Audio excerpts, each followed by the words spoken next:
ආයුබෝවන් දරුවනේ කෙම් MCQ challenge 2025 කෙම් MCQ challenge එක කියලා කියන්නේ MCQ class එකක්. හැබැයි මේක නිකම් MCQ class එකක් නෙවෙයි. මේකදී අපි MCQ සාකච්ඡා කරනකොට වටේ කරුණුත් එක්ක සිලබස් එක අස්සක් මුල්ලක් නෑර ගමන් කරනවා. අපි මේ කෙම් MCQ challenge එකේ MCQ paper set එක හදලා තියෙන්නේ ක්‍රමානුකූලව දැනුම් වැඩි වෙන ආකාරයට. ඊළඟට මේ කෙම් MCQ challenge එක තියෙන්නේ මාතර උගසෝන් ආයතනයේ ෆිසිකලි පැවැත්වෙනවා. සෑහරුවාදා දෙකම සවස් 5:45ට. හරිද? අර මේ කෙම් MCQ challenge එකේදී අපි ළමයට පේපරේ අංක හරවද ලියන්න දෙනවා 5:45ට. ඊට පස්සේදී පේපරේ ළමයා මුහුණ දීලා ඉවරනත් සමගම අපි ඒක උත්තර ටික ලබා දෙනවා. ලබා දීලා ඉවර ඩිස්කෂන් එක විතර සිදු කරනවා ඇත. එහෙනම් සිදු කළා ඉතුරුන MCQ ටික අපි ඔන්ලයින් ආකාරයට සාකච්ඡා කරනවා. හරිද? එතන මේ කෙම් MCQ challenge 1 paper 1 එකේ MCQ paper 1 එකේ ඉතුරුන MCQ ටික සාකච්ඡා කරන්න තමයි ලෑස්ති වෙන්නේ. හරිද? එතන මේකේ මේ ඉතුරු MCQ ටිකේ විවරණය Telegram group එකට දාලා තියෙනවා. ඒත් ඔයා මේ වීඩියෝ එක බලනකොට ඒ විවරණෙත් ළඟ තියාගෙන බලන්න. ඒත් අපිට වැඩේ කරගෙන යන්න පහසුයි. හරිද? එහෙනම් මේ වීඩියෝ එක බලන ළමයෙක් ඉන්නවා නම් ඊළඟට වැඩක් ගන්න පුළුවන්. හරිද? මම මේකේ පේපර් එක දාලා තියෙනවා. ඊපස්සේ 2025 කෙම් MCQ challenge 2025 Telegram group එකේ link එක දාලා තියෙනවා. ඔයාලට ඒකට join වෙලා ගන්න පුළුවන්. ඉතුරු MCQ ටිකේ විවරණයක්. ඒතර මේ දෙක උපයෝගී කරගෙන ඔයාලට පුළුවන් මේ විවරණයෙන් වැඩක් ගන්න. මේ ඩිස්කෂන් එකෙන් වැඩක් ගන්න. හරි. අපි එහෙනම් ඉක්මනට යමු කෙම් MCQ challenge paper 1 එකට. ඒකේ අපි මුලින්ම සාකච්ඡා කරන්නේ 14 වෙනි MCQ එක. ඒත් 14 වෙනි MCQ ට අදාළ සටහන් ටිකක් තමයි මේ බෝඩ් එකේ දාලා තියෙන්නේ. හරි. පැහැදිලි. හරිද? අද මේ කෙම් MCQ challenge 1 එකේ අපි අඟහරුවාදා දින දීපු විවරණයේ මේ 14 වෙනි MCQ තිබ්බා. නමුත් මම ඒක පන්තියේදී සාකච්ඡා කරේ නැහැ. දැන් මෙතන සාකච්ඡා කරනවා. ඒතකොට දැන් ඉතුරු MCQ ටිකේ විවරණේ 14 වෙනි MCQ එක හදපු විදිය නැහැ. ඒ ගැටලුවක් නෑ. මම සම්පූර්ණයෙන් බෝඩ් එකේ හදනවා ඇත. හරිද? හරි. එතන බලා ගන්න. එතන මේකේ තියෙනවා ආරම්භයේදී T කරාමයේ වසා ඇති විට T කරාමයේ වසලා තියෙන්නේ. හරි. T කරාමයේ වසා ඇති විට X බල්බයේ A හා B පරිපූර්ණ වායුන් X බල්බය මේක A හා B පරිපූර්ණ වායුන් දෙකට එක අනුපාතයට ඇති අතර AB වායුන් දෙකට අනුපාතයට තියෙනවා. ඇති අතර පීඩනය P වේලු. පීඩනය P මම ඒක දාලා තියෙනවා. ඊට පස්සේදී Y බල්බය හිස්ව පවතී කියලා තියෙනවා. මේක මුකුත් වායුවක් නැහැ. ඊට පස්සේ කියනවා පසුව T කරාමයේ විවෘත කර පද්ධතිය සමතුලිත වීමට ඉඩ හරිනවාදී. T කරාමයේ විවෘත කළා පද්ධතිය සමතුලිත වීමට ඉඩ හරිනවාදී. මම පොඩි දත්ත ටිකක් ලකුණු කර ගන්නවා මේකේ. එතකොට මම මෙතන ගන්නවා A මවුල. හරිද? NA මවුල ගන්නවා X කියලා. හරිද? X මවුල. X නෙවෙයි NA මවුල 2x කියලා ගන්න. දෙකට ගන්න පාතෙන්නේ. මම X වලින් ගුණ කරලා සාධාරණව ගන්න හදන්නේ A වල මවුල ගන්න. NB මවුල සමානයි X මවුල කියලා තමයි එන්නේ. අර එහෙම ගත්තම මොකද දන්නවද? අර මේ දත් ලකුණු කරනෝනේ දත් ටික ඉවරයි. දැන් මම දත් වලින් නිගමන අරගෙන ලකුණු කරන එක තමයි කරන්නේ. මම මේ ලකුණු කරාත්තේ මොකද? දැන් මේක විවෘත කරාට පස්සේ මොකද වෙන්නේ? විවෘත කරාට පස්සේ වෙන්නේ මේක තුල තියෙන AB වායුව සමස්ත මේ භාජනයේ පුරාම සැරිසරනවා ඇත. හරිද? මේ සමස්ත භාජනයේ පුරාම සැරිසරනවා. හරිද? එතකොට මම අනුපාතයක් වශයෙන් තියාගන්න තු ඇත්ත මෝල් කරන් දෙක 2x කියලා ගත්තා. එතකොට ගත්තට පස්සේදී කතාව තමයි දැන් මේ සමස්ත T කරාමයේ විවෘත කරාට පස්සේ මේ සමස්ත භාජනයේ පුරා තියෙන්නේ NA සමානයි 2x මවුල. ඊට පස්සේදී NB සමානයි x මවුලම තමයි තියෙන්නේ සමස්ත භාජනයේ පුරා. හරිද? මේක තුළ තිබ්බ වායු ටික කරාම ගැනීම සමස්ත භාජනයේ පුරා ගිහලා තියෙන්නේ. එහෙනම් කලින් 3V V ඇතුළේ තිබ්බේ. කලින් 3V ඇතුළේ තිබ්බේ. දැන් 3V V කියන 4V කියන සමස්ත භාජනයේ පුරා තමයි 2x තුයි x මවුල ටිකයි තියෙන්නේ. ඕකේ පැහැදිලි. ඊට පස්සේ කියනවා ඊට තව අර කියන නැවත T කරාමයේ වාසා කියලා කතාවක් කියනවා. ඊට කලින් මම මේ අවස්ථාව දෙක ගන්නවා. මේ අවස්ථාව දෙක ගත්තට පස්සේදී මේක එතකොට Y බල්බය හිස්ව තිබ්බේ. හරි. ඒකත් ඕකේ. හරි. දැන් ඊට පස්සේ කතාව තමයි මේ උෂ්ණත්වයේ කිසි වෙනසක් වෙලා නැහැ. හරිද? ඒ කියන්නේ අපේ උෂ්ණත්වය වෙනස් කරනවා කියලා මොකද කියන්නේ නැහනේ. ආරම්භයේදී T කරාමය වසා ඇති විට X බල්බයේ හා B පරිපූර්ණ වායු දෙකට එක අනුපාතයට ඇති අතර පීඩනය P වේ. ඕකේ. Y බල්බයේ හිස්ව පවතී. පසුව T කරාමයේ විවෘත කර පද්ධතිය සමතුලිත වීමට ඉඩ හරිනවාදී. එතෙන්දී අපි කොයිසෙනවත් කියලා සදාහන් කරලා නැහැ උෂ්ණත්වයක් වෙනස් කරන කතාවක් කියලා නැහැ. එහෙනම් ආරම්භයේදී මේ රූප සටහනේ තියෙන 127 මේ 400 කලින් කරලා ලකුණු කරලා තිබ්බේ. ඒ වගේම වෙනස් කරනවා කියලා මුත් උෂ්ණත්වයක් කියලා නැහැ. කරාම යනකොට එහෙනම් 400 කලින්ම තමයි. ඒක ඕකේ. හරිද? එහෙනම් මොකද වෙන්නේ? දැන් එහෙනම් මේ කලින් පීඩනයේ P වුණාට දැන් මේ සමස්ත භාජනයේ පුරා මොකක් හරි එක පීඩනයක් තියෙනවා. ඒ පීඩනය මම P dash කියලා ගන්නවා. P dash කියලා ගත්තා. හරිද? දැන් මම කරන්න හදන්නේ මේ P dash කියන පීඩනේ සමස්ත භාජනයේ පුරා තියෙන පීඩනය හොයාගන්න. මවුල ගාන මම 2xx කියලා දන්නවා. ඊපස්සේ පරිමාව 3vv දන්නවා. උෂ්ණත්වය දන්නවා. මම පීඩනය දන්නේ නැත්තේ. අපි මොකක් හරි වායුවක් ගැන හිතනකොට PV සමාන NRT කින් තමයි හිතන්නේ. ලෝකනේ වායු හැම සංරචකයක්ම තියෙන සමීකරණේ. මේක තමයි වායුවල තියෙන එකම සමීකරණේ ඉතින්. පරිපූර්ණ වායුවල තියෙන එකම සමීකරණේ. අපි ගණන් හදන්නේ හැම තිස්සෙම පරිපූර්ණ වායු කියලා උපකල්පනය කරලා. දැන් පරිපූර්ණ වායු සංරචක තියෙන සමීකරණ මේක. අපි මොකක් හරි වායුවක් ගැන හිතනවා නම් මෙන්න මේ සමීකරණේ පොඩ්ඩක් ලියාගෙන තමයි හිතන්නේ.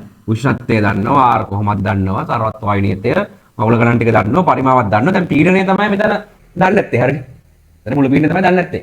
ඉතින් මම මුළු පීඩනය ගන්න තමයි යන්න හදන්නේ. හරිද? භාජනයේ පුරා තියෙන මුළු පීඩනය ගන්න තමයි යන්න හදන්නේ. ඒකට මට මේ අවස්ථා දෙකට මේ අවස්ථා දෙකට එතකොට මෙහාට P සමාන NRT දානවා. මෙතන සමස්ත භාජන P සමාන NRT දානවා. එහෙම සමීකරණ දෙකක් අරගෙන බෙදලා මෙයාගේ P dash හොයනවා කියන්න පුළුවන්. නමුත් එහෙම කරන්න ඕනේ නැහැ. අපි මේ අවස්ථා දෙකට වායු නියමයක් දානවා. වායු නියමයක් දානකොට වායු නියමය බොල් නියමයද, චාල්ස් නියමයද, අවගාඩ්‍රෝ නියමයද, පීඩන නියමයද එහෙම මතක තියාගන්න අවශ්‍යතාවයක් නැහැ. අපි P සමාන NRT ලියලා හරි P සමාන NRT ලියලා අපි දාන්නේ 1 කියන මම නම් කරපු අවස්ථාවයි 2 අවස්ථාවටයි. මේ 1 2 අවස්ථා දෙක දාන අවස්ථා දෙක පොඩ්ඩක් නම් කරලා තියෙන එක හොඳයි බලන කෙනාට තේරුම් ගන්න. මම කියන්නේ essay එකකදී වගේ MC එකකදී නම් අපි කෙලින් චෂ්ටි සිංගල් ලියලා ගන්නවා. හරිද? මේකේ මේ අවස්ථා දෙකට තමයි අතන මම P සමාන NRT දාන්නේ. එතකොට P සමාන NRT කියලා කියන්නේ වායු නියමය දාන්න හදන්නේ. ඒ වායු නියමය දාන එක මම කෙලින්ම P සමාන NRT එකෙන් තමයි ගන්නෙ. හරිද? P සමාන NRT ගත්තා. මේ අවස්ථා දෙකට උෂ්ණත්වය පොදුයි. R පොදුයි. R පොදු කියන්නේ R කොහොමද නියත කියන්නේ R යා නියතයි. ඉතින් වෙනස් වෙන්නේ නැහැ. උෂ්ණත්වය නියතයි. දැන් මෙතන මොකද වෙන්නේ? මම මෙතන දාන්නේ වායු නියමය දාන්නේ. එතකොට මෙතන කලින් x බල්බයට දාන්නේ. හරිද? කලින් x බල්බයටයි දැන් සමස්ත xi කියන බල්බ දෙකේ සමස්ත සම්පූර්ණ පද්ධතිය. හරිද? මේ සම්පූර්ණ පද්ධතියටයි මේ අවස්ථාවට වායු නියමයක් දාන්න තමයි හදන්නේ. දානකොට වායු නියමේ නම මොකක්ද කියලා වැඩක් නැහැ. අපි P සමාන NRT ලියලා ඒ අවස්ථාවට සුසු වායු නියමය මොකක්ද කියලා හදලා ගන්න. T නියත R නියතයි මේ අවස්ථා දෙකටම මවුල ගන්න නියතයි. හරිද? මෙතන තියෙන්නේ x මවුල 3x මවුල. මෙතන තියෙන්නේ 2x මවුල x මවුල 3x මවුල. හරිද? එතන මවුල ගන්න වෙනසක් වෙන්නේ නැහැ. එතකොට NRT නියත නම් PV සමාන 1. PV සමාන 1 කියන්නේ බොයිල් නියමය දාන්න පුළුවන්. මේ P1 V1 P2 V2. ආ දන්නවා මේ සමීකරණ. හරිද? එතකොට මෙතන පීඩනය P පරිමාව 3යි V. හරිද? මම මුකුත් ඒකක ආදේශ කරන්න යන්නේ නැහැ මේකට. දානකොට මොකම සංකේත වලින් ගන්න තියෙන්නේ. P සමානයි සංකේත තියෙන උෂ්ණත්වය විතර කෙලින් වලින් තියෙන්නේ. එතකොට මම කෙලින්ම සංකේත වලින් ගත්තා. හරිද? P ගුණ කිරීම 3යි V. මෙතන P dash ගුණ කිරීම 4යි V. P dash කියලා කියන්නේ 3යි P බෙදීම 4. එතන ඕක එක නිගමනයක්. හරිද? ඒක නිගමනයක් කියන්නේ මොකද්ද? ආරාමයේ විවෘත කාඩ බල සමස්ත භාජනයේ පුරා තියෙන්නේ P dash පීඩනය කියලා කියන්නේ 3යි P බෙදීම 4යි. හරිද? හරි. දැන් මට බෝඩ් එක හදාලා ඊට පස්සේ මම මේක මකනවා. මකලා ඉවරලා මෙතන ලකුණු කරගන්නවා. මෙතන P dash කියලා කියන්නේ 3යි P බෙදීම 4. හරිද? ඉතින් මෙතන බොයිල් නියමය වෙන්නේ පරිමාව වැඩි වුණානේ. පීඩනය පොඩ්ඩක් අඩු වුණා. කලින් තිබ්බේ P ම දැන් තියෙන 3යි P බෙදීම 4. ඕකේ. ඊට පස්සේදී කියනවා නැවත T කරාමේ වසා. නැවත T කරාමේ වැසුවා. T කරාමේ වසා x බල්බය සෙල්සියස් 27 දක්වා සිසිල් කරලාදී. මම මේ තුන අවස්ථාව කියලා අරගෙන තියෙන්නේ අර මේක T බල්බේ වහන්න ඕනේ දැන්. දැන් මේක සමස්ත භාජනයේ පුරාම AB විභක්තිලා තිබුණා. දැන් T බල්බෙන් වැහුවා. මේ T කරාමෙන් වැහුවා. T කරාමෙන් වැහුවට පස්සේදී දැන් මට ඕනේ මර මේ T කරාමෙන් වැහුවට පස්සේ x බල්බේ y බල්බේ තියෙන වායු මවුලවල අනුපාත දත්ත ටික ඕනේ මට. අර ඒව ටික මට එක්ස්ප්‍රෙස් කරගන්න ඕනේ. ඊට පස්සේ බලමු මම මොනවද කියන්නේ ඊට පස්සේදී. මම ඊට පස්සේ කියනවා T කරාමේ වසා x බල්බේ 20 දක්වා x බල්බේ සෙල්සියස් 20 දක්වා සිසිල් කරලාදී. කියන්නේ x බල්බේ විතරක් සෙල්සියස් 20 දක්වා සිසිල් කළා. ඒ කියන්නේ 400 කෙල්වින් 300 කෙල්වින්ට ඇවිල්ලා. හරි. අනතුරුව x බල්බේ පීඩනය p වන තෙක්. දැන් මේ කරාමේ වැහුවට පස්සේ මේක තුළ පීඩනය p නෙමෙයි ඉන්නදී. ඊටසදී අපිට කියනවා ඊට පස්සේදී දැන් කරාමේ වහලා මේ උෂ්ණත්වය අඩු කළා ඊට පස්සේ කියනවා නැවත x බල්බේ පීඩනය p වන තෙක්. නැවත p වන තෙක් නියත උෂ්ණත්වයේදී කියන්නේ මේ නියත උෂ්ණත්වය කියන්නේ තුන් සැකලෙන් උෂ්ණත්වයේදීම නැවත පීඩනය පියවරතෙක් B වායුව තුලත් කරන ලබිල්ලු B වායුව තුලත් කරන ලබිල්ලු ඊට පස්සේ X බල්බය තුල B හි නව මූල භාගය තමයි අහන්නේ ඊට පස්සේ ඒ කියන්නේ මේකයි මෙතන කරාමයේ උඩ පස්සේදී මේ Y බල්බයේ ඇතුලේ තියෙන වායු මූල ගණන් අර ඒක අපිට මුකුත් ඕන වෙන්නේ නැහැ අපිට ඊට පස්සේදී මේ කරාමයේ ගැන තමයි අහන්නේ කියන්නේ මේ කරාමයේ වහලා තියෙන මේ X බල්බය ගැන තමයි අපෙන් අහන්නේ එනවා X බල්බය ගැන තමයි අවධානය යොමු කරන්නේ හරි දැන් හොඳට අහගන්න දරුවෝ හරිද දැන් මෙතනදී මේ කරාමයේ වහනකොට හරි මේ කරාමයේ වහන මොහොත ගත්තට පස්සේදී ඒ කරාමයේ වැහුවට පස්සේදී මම කියනවා මේක ඇතුලේ තියෙන මේක ඇතුලේ දෙකේම තියෙන පීඩනය ඇවිල්ලා 3p බෙදීම 4ම කියන 3p බෙදීම 4 හරිද 3p බෙදීම 4ම තමයි ඒ කතාව තමයි දරුවෝ හොඳට අහගන්න හරිද දැන් මෙතන කරාමයේ වහල් තියෙනකොට වල පිවින්න තිබ්බා ඒ කරාමයේ ඊට පස්සේදී මේ මොකද්ද වෙන්නේ මේක ඇතුලේ තිබ්බ වායු මෝල් ටික මේක සමස්ත වාජනය පුරා ව්‍යාප්ත වෙනවා ව්‍යාප්ත වෙලා ඉවර වෙලා මේ සමස්ත වාජනය පුරා එක පින්නේ හට ගන්නවා ඒ හට පින්නේ තමයි 3p බෙදීම 4 කියලා කියන්නේ හරිද? ඔයා තේරුම් ගන්න ඕන දේ තමයි දරුවනේ වැදගත් කතාවක් කියන්නේ. දැන් මේ සමස්ත වාජනයක් පුරා එකම පීඩනයක් තියෙනවා නම් ඒ වාජනයෙන් චූටි කෑල්ලක් ගත්තොත් මම හිතනවා නිකන් මනක් කල්පිත මම ත්‍රිමාණ මෙතන චූටි කෑල්ලක් කලකරනවා. ඒ චූටි කෑල්ල තුල පීඩනය ඒ සමස්ත වාජනය පුරාම තියෙන එකම පීඩනය තමයි. හරිද? පීඩනය කියලා කියන්නේ දරුවෝ විත්ති ගුණයක් නෙමෙයි. පීඩනය කියලා කියන්නේ ඝටනා ගුණයක්. පීඩනය කියලා කියන්නේ ඝටනා ගුණයක්. ඝටනා ගුණයක්. අතිශය වැදගත් හරිද? පීඩනය කියන්නේ ඝටනා ගුණයක්. ඝටනා ගුණයක් කියලා කියන්නේ දරුවෝ පදාර්ථ ප්‍රමාණය මත රඳාපවතින්නේ නැහැ. හරිද? පදාර්ථ ප්‍රමාණය මත රඳාපවතින්නේ නැහැ. හරිද? එතකොට මෙතනදී අර සමස්ත වාජනය පුරාම තියෙන එකම පීඩනය නම් කොටසක් ගත්තත් හරිද? දැන් විත්ති ගුණයක් වගේ වුණා නම් සමස්ත එකේ තියෙන එකයි සමස්ත එකේ තියෙන අගේ 100 නම් මෙතන තියෙන කොටසක් ගත්තොත් එතන තියෙන්නේ අර චූටි කොටසක්. හරිද? ඒ කියන්නේ මේ විත්ති ගුණයක් නම් මේ වාජනය මම හිතුව දැන් මෙතන කොටස් දෙකකට කැඩුවයි කියලා. දැන් කියන්නේ මම මේ වාජනේ තමයි මම කියන්නේ පීඩනයේ විත්ති ගුණයක් වුණා නම් පීඩනයේ විත්ති ගුණයක් වුණා නම් අපි දුම් මේ නිකන් මේ සමස්ත වාජනේ පීඩනයේ 10යි කියලා 10 කියලා මම හිතුවා හරිද 10 නම් අර මෙතනින් වාජනේ මේ මම මාක් හරි කරලා වෙන් කරොත් හරිද එක්කෝ මේක තුළ තියෙන පීඩනයේ 2 වෙලා මේක තුළ පීඩනයේ 8 වෙලා අර එහෙම කොටස් දෙකකට ගන්නවා හරිද ඒ විත්ති ගුණයක් වුණා නම් කියන්නේ පදාර්ථ ප්‍රමාණය මත රඳා පැවතුනා නම් මොකද කිව්වේ පදාර්ථ ප්‍රමාණය මත රඳා පැවතුනා නම් අර මුළු පද්ධතියේ කොටස් වලට කැඩනකොට අර ගුණය විත්ති ගුණයක් කැඩලා යනවා පීඩනයත් කැඩලා යන්න ඕන. හැබැයි එහෙම කැඩලා යන්නේ නැහැ පීඩනය. පීඩනය ඝටනා ගුණයක්. පීඩනය පදාර්ථ ප්‍රමාණයට රඳාපවතින්නේ නැහැ. හරිද? ඔය විත්ති ගුණය කියලා අල්ට මුලක තියෙන්න ඕන. විත්ති ගුණය කියලා කියන්නේ අර පදාර්ථ ප්‍රමාණය කොටස් වලට කඩාගෙන යනකොට විත්ති ගුණය කැඩිගෙන යනවා. හරිද? ප්‍රමාණ වලට වෙන් කරගෙන යනකොට විත්ති ගුණයක් කැඩිගෙන යනවා. අදාළ ගුණය කැඩිගෙන යනවා. එහෙම අදාළ ගුණය කැඩිගෙන යන්නේ නැත්නම් ඒ පදාර්ථ ප්‍රමාණය මත ඒ ගුණය රඳාපවතින්නේ නැහැ. ඒ කියන්නේ එයා ඝටනා ගුණයක්. පීඩනය කියලා කියන්නේ මගේ ඝටනා ගුණයක්. එතකොට දැන් මේ සමස්ත වාජනය පුරා එකම පීඩනයක් තිබ්බනම් මෙතනින් මම වාජනය වෙන් කරොත් ඒ අදාළ පීඩනයම තමයි මේකම තියෙන්නේ මේකම තියෙන්නේ. ඒ කියන්නේ 10ක පීඩනයක් තිබ්බනම් මෙතනින් මම වෙන් කරොත් මේකට 10 මේකට 10 තමයි. ඒක තමයි අර කලින් කියන්න ගියේ. මේ වාජනයේ නිකන් චූටි කොටසක් ගත්තත් ඒ චූටි කොටසට තියෙන්නේ අදාළ මුළු පීඩනයම තමයි. හොඳට තේරෙන්න ඕන. හරිද මේ කතාව. එතකොට කතාව තමයි දැන් මම මෙතනින් මේ වාජනය මෙතනින් කරාමෙන් වැහුවට පස්සේදී අනිවාර්යයෙන්ම මේක ඇතුළේ තියෙන පීඩනය 3p බෙදීම 4යි. මේකෙන් දෙන පීඩනය 3p බෙදීම 4යි. හරිද නේද? ඒකට හේතුව පීඩනයේ ඝටනා ගුණයක් වීම. හරි.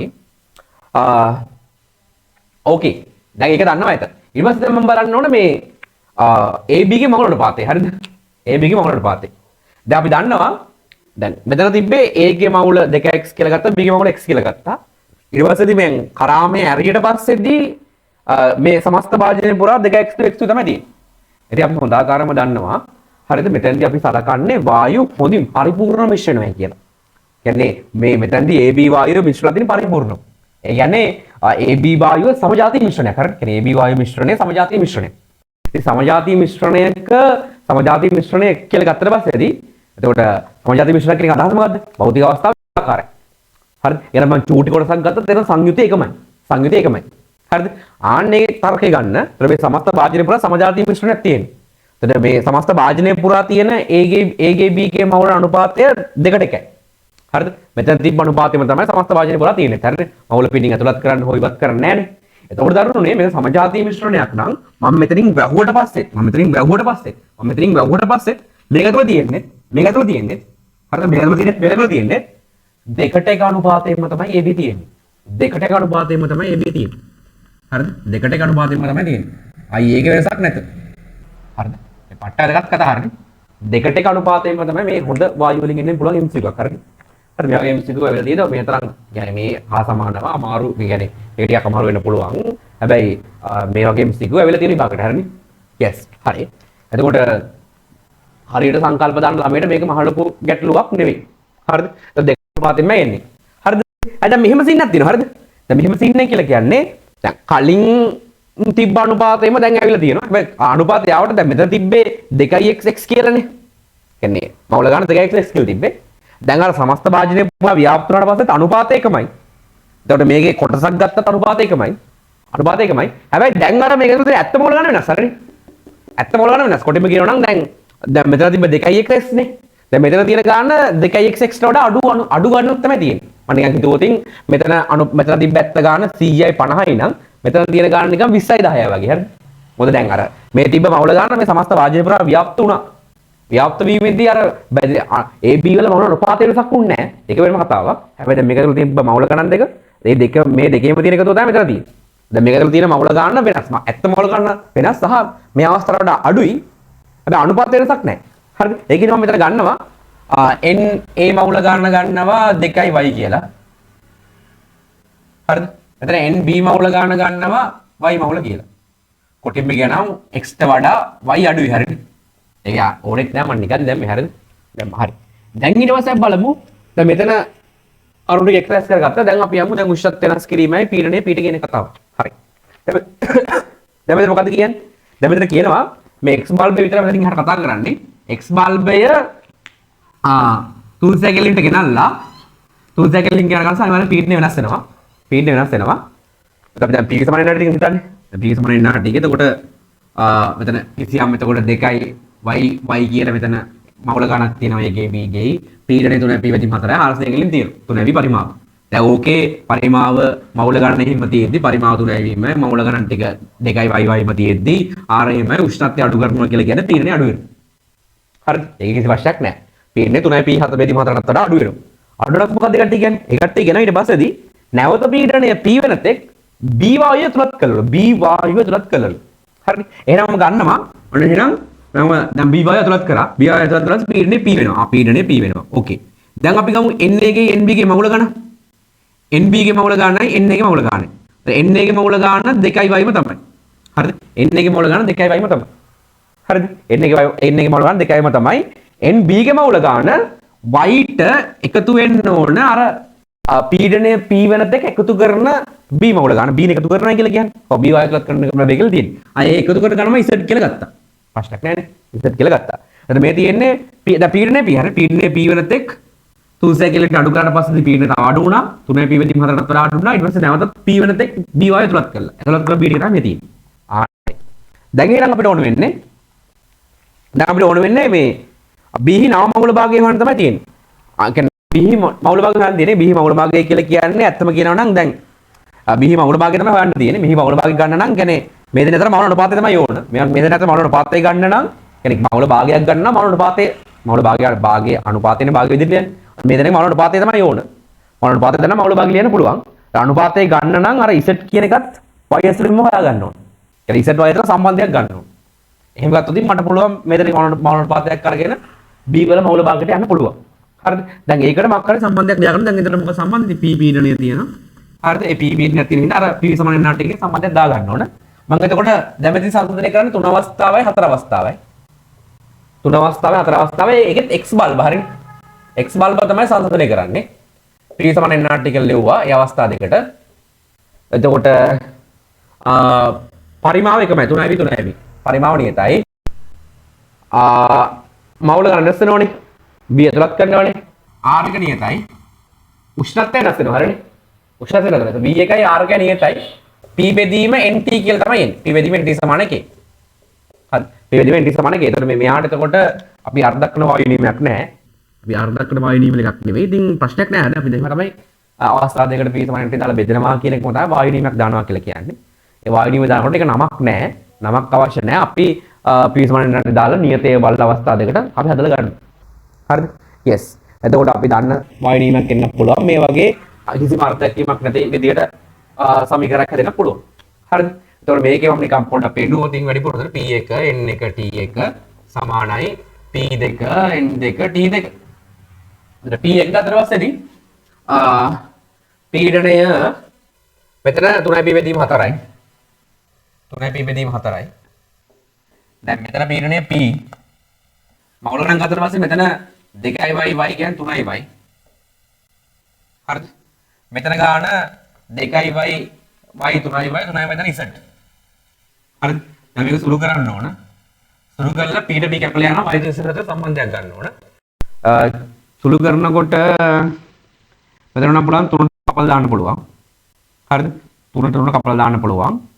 ඊට පස්සේ p ට p කැපලා දානවා. අර මේකෙම අපි කපලා දාන්නේ නැහැ. නමුත් මේ අපි දැන් S1 ගණක් වුණා නම් මෙහෙම කපලා දාන්නේ මෙතනම. මෙතන ඉතින් කපලා දාන්න අපේ පහසුවට. හරිද? ඊට පස්සේදී අපිට පුළුවන් ඔව් යට තියෙන 4යි අරහට යන එකට 4යි එනවා 4යි ආවා ඊට මෙහාට එනවා 3යි දැන් Z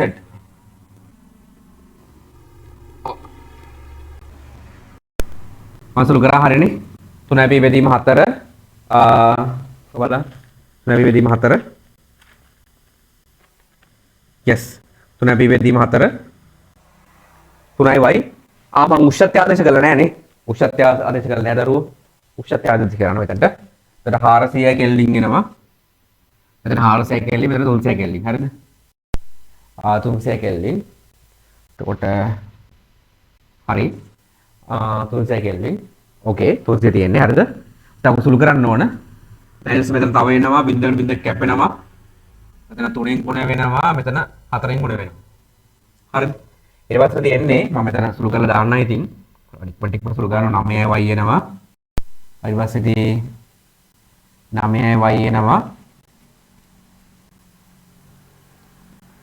මෙතන එනවා 3z එනවා මෙතන 16y එනවා 16y ගේ 9y ඊට පස්සේ 8y එනවා 3z එනවා z කියලා කියන්නේ 8y බෙදීම 3 ඒක ඕකේ හරිද z කියන්නේ 8y බෙදීම 3 ඊට පස්සේ ටිකව මොකද කරන්න ඕන දැන් ඔයා දන්නවා NB මවුල ගන්න NA මවුල ගන්න වයස වලින් දන්නවා. ඔයාලා පුළුවන් ටක් කරලා මවුල භාගය ගන්න. හරිද? මවුල භාගය ගන්න පුළුවන්. එතකොට ඊට අවශ්‍ය දේවල් එතකොට වීඩියෝ එකේ අවශ්‍ය තැන් වලින් අතර කර කර සටහන් කරගන්න. දැන් මේවා ගන්න මේ ගාන වගේ නම් ඔයා හොඳට මේ ගාන හදන්න හරිනේ. මම කියදීව සංකල්ප සටහන් කරනවා වගේ එතකොට විවරයට දාගන්න පුළුවන්. ගාන දත්ත ටික ලකුණු කරගෙන විරුපසලන් ටික දාගෙන ඔයා ගාන හදනවා. ගාන හදනකොට හම්බෙන විශේෂ කාරණා අතු පෑලින් වලින් ලියලිය ඒකත් ඒකම සම්පූර්ණ වෙන්න දාන්න පුළුවන් හරිද? එතකොට ඔයා ටික දවසදී බලනකොට අර ගාන විශේෂ කාරණා ටික එතකොට ඔයාලට අතු බෑන ලියපු ටික පේනවා. හරිද? ඔයාලේ පාඩමට දාගන්න පුළුවන්. ෆිසිකල් කෙමිස්ට්‍රි කියන කොටසේ. හරි. මම මේ කිව්වේ විවරණය කරනකොට ළමයි අපි කියලා තියෙන්නේ විවරණයේ පොත කොටස් හතරකට බෙදලා විවරණය කරන ආකාරයක් අපි කියලා දීලා තියෙන්නේ. ඒක එතකොට අපි දැන් මේකේ මේක වායු පාඩමට යටත් වෙන ෆිසිකල් කෙමිස්ට්‍රි කොටස නේද? ඔයාලට ෆිසිකල් කෙමිස්ට්‍රි කොටසේ වායු පාඩම යටතේ මේ විවරණය දාගන්න පුළුවන්. හරි. පැහැදිලි?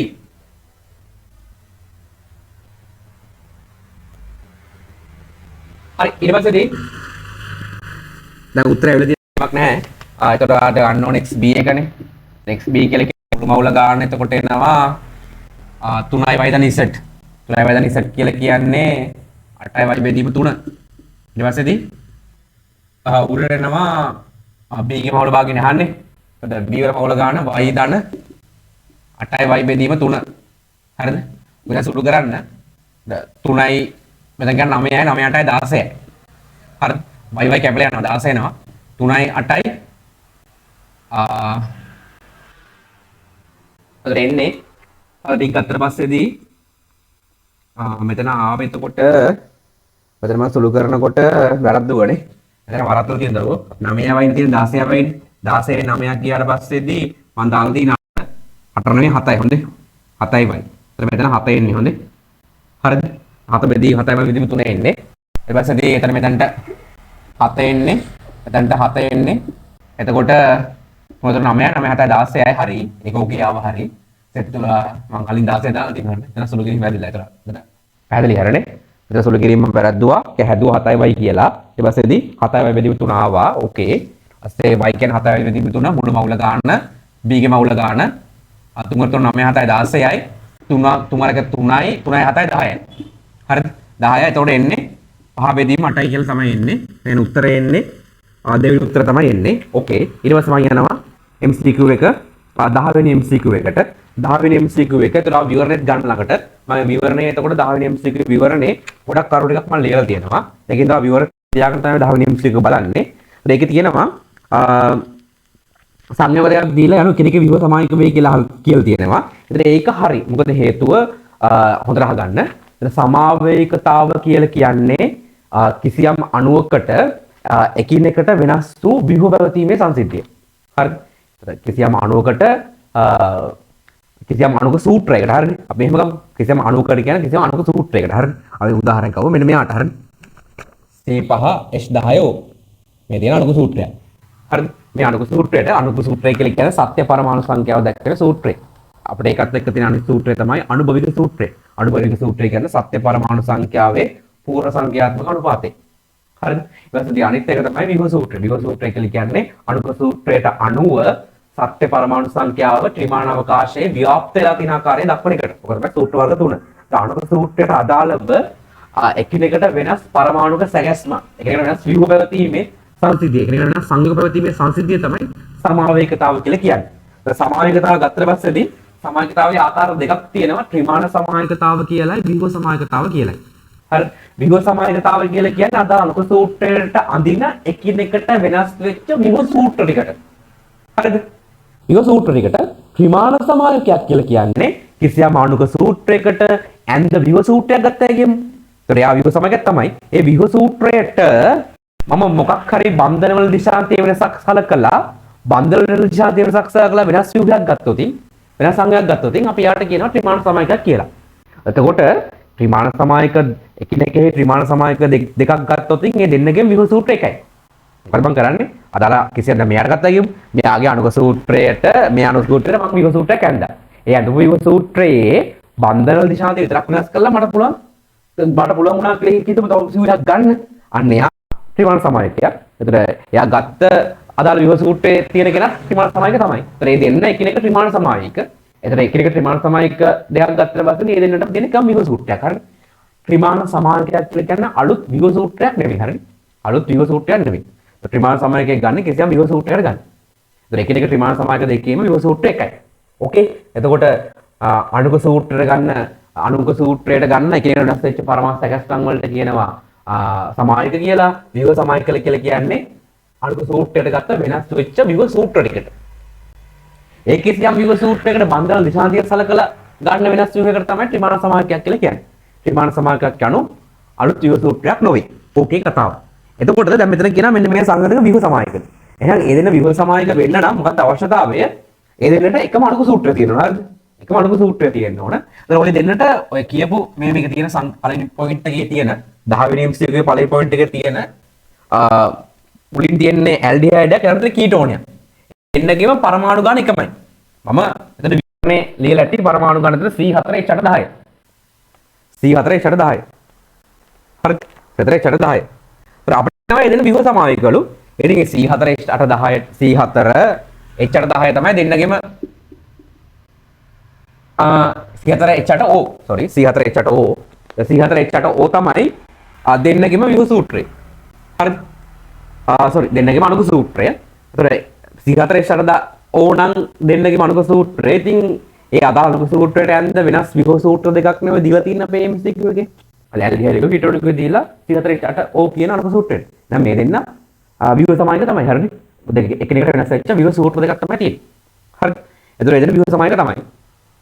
විව සමායකලක් තියෙන දරුවෝ ආකාර තුනක්. හරිද? මොනවද තියෙන විව සමායකල තියෙන ආකාර තුන? දාම සමායක, ක්‍රියාකාරී කාණ්ඩ සමායක හා ස්ථානීයවත් පිටුන් සමායක. ඒතර දරුවෝ දාම සමායක කියලා කියන්නේ අදාළ විව සමායක දෙකක් ගත්තට පස්සේදී කියන්නේ අදාළ අණුක සූත්‍රයට ඇඳ විව සමායක දෙකක් තියෙනවා. වෙනස් වෙච්ච විව සූත්‍ර දෙකක් තියෙනවා. ඔය දෙන්නගේ ප්‍රධාන කාබන් දාමයේ කාබන් සංඛ්‍යාව වෙනස් නම් අපි ඒ දෙන්නට කියනවා දාම සමායකයක් කියලා. ඒ දෙන්නගේ ක්‍රියාකාරී කාණ්ඩ දෙක වෙනස් නම් අපි එයාට කියනවා ක්‍රියාකාරී කාණ්ඩ සමායක කියලා. ඊපස්සේ ඒ දෙන්නගේ දාමය එකම වෙලා ප්‍රධාන කාබන් දාමය එකම වෙලා දෙන්නගේ අර ක්‍රියාකාරී කාණ්ඩය හෝ නැත්නම් ආදේශ කාණ්ඩය හෝ ඒවත් එකම වෙලා අර ඒව පිළිහිටන ස්ථානය විතර වෙනස් වෙනවා. හරි. එකම පීඩන වල තියෙන දෙවෙනි කාබන් මත නම් ඊළඟ පීඩන තියෙන තුන්වෙනි කාබන් මත. එහෙම පීඩන ස්ථාන වෙනස් නම් අපි කියනවා ස්ථාන සමායක කියලා. දාම ක්‍රියාකාරී කාණ්ඩයේ ස්ථාන කියලා බෙදෙනවා.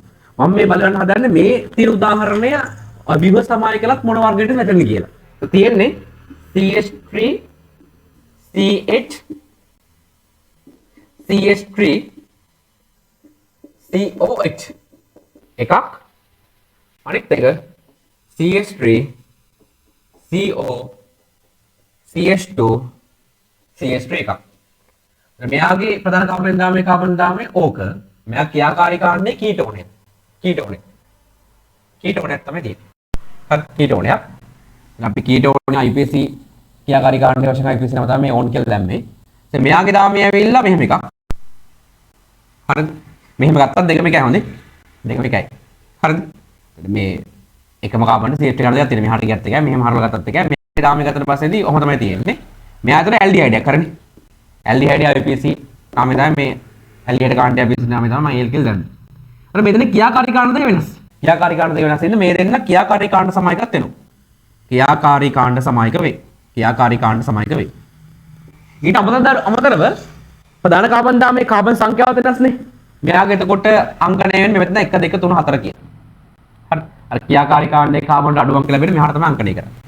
මෙයාගේ එතකොට අනිවාර්යෙන් ඇල්ඩිහයිඩ් එක මෙතනින් තමයි පටන් ගන්න 1 2 3 කියලා. දැන් මෙයාගේ ප්‍රධාන කාබන් දාමයේ කාබන් සංඛ්‍යාව 4යි මේකේ 3යි. එහෙනම් මේ දෙන්නා හරිද? මේ දෙන්නා දාම සමායකත් වෙනවා. දාම සමායකත් වෙනවා. මෙතන විව සමායක තමයි.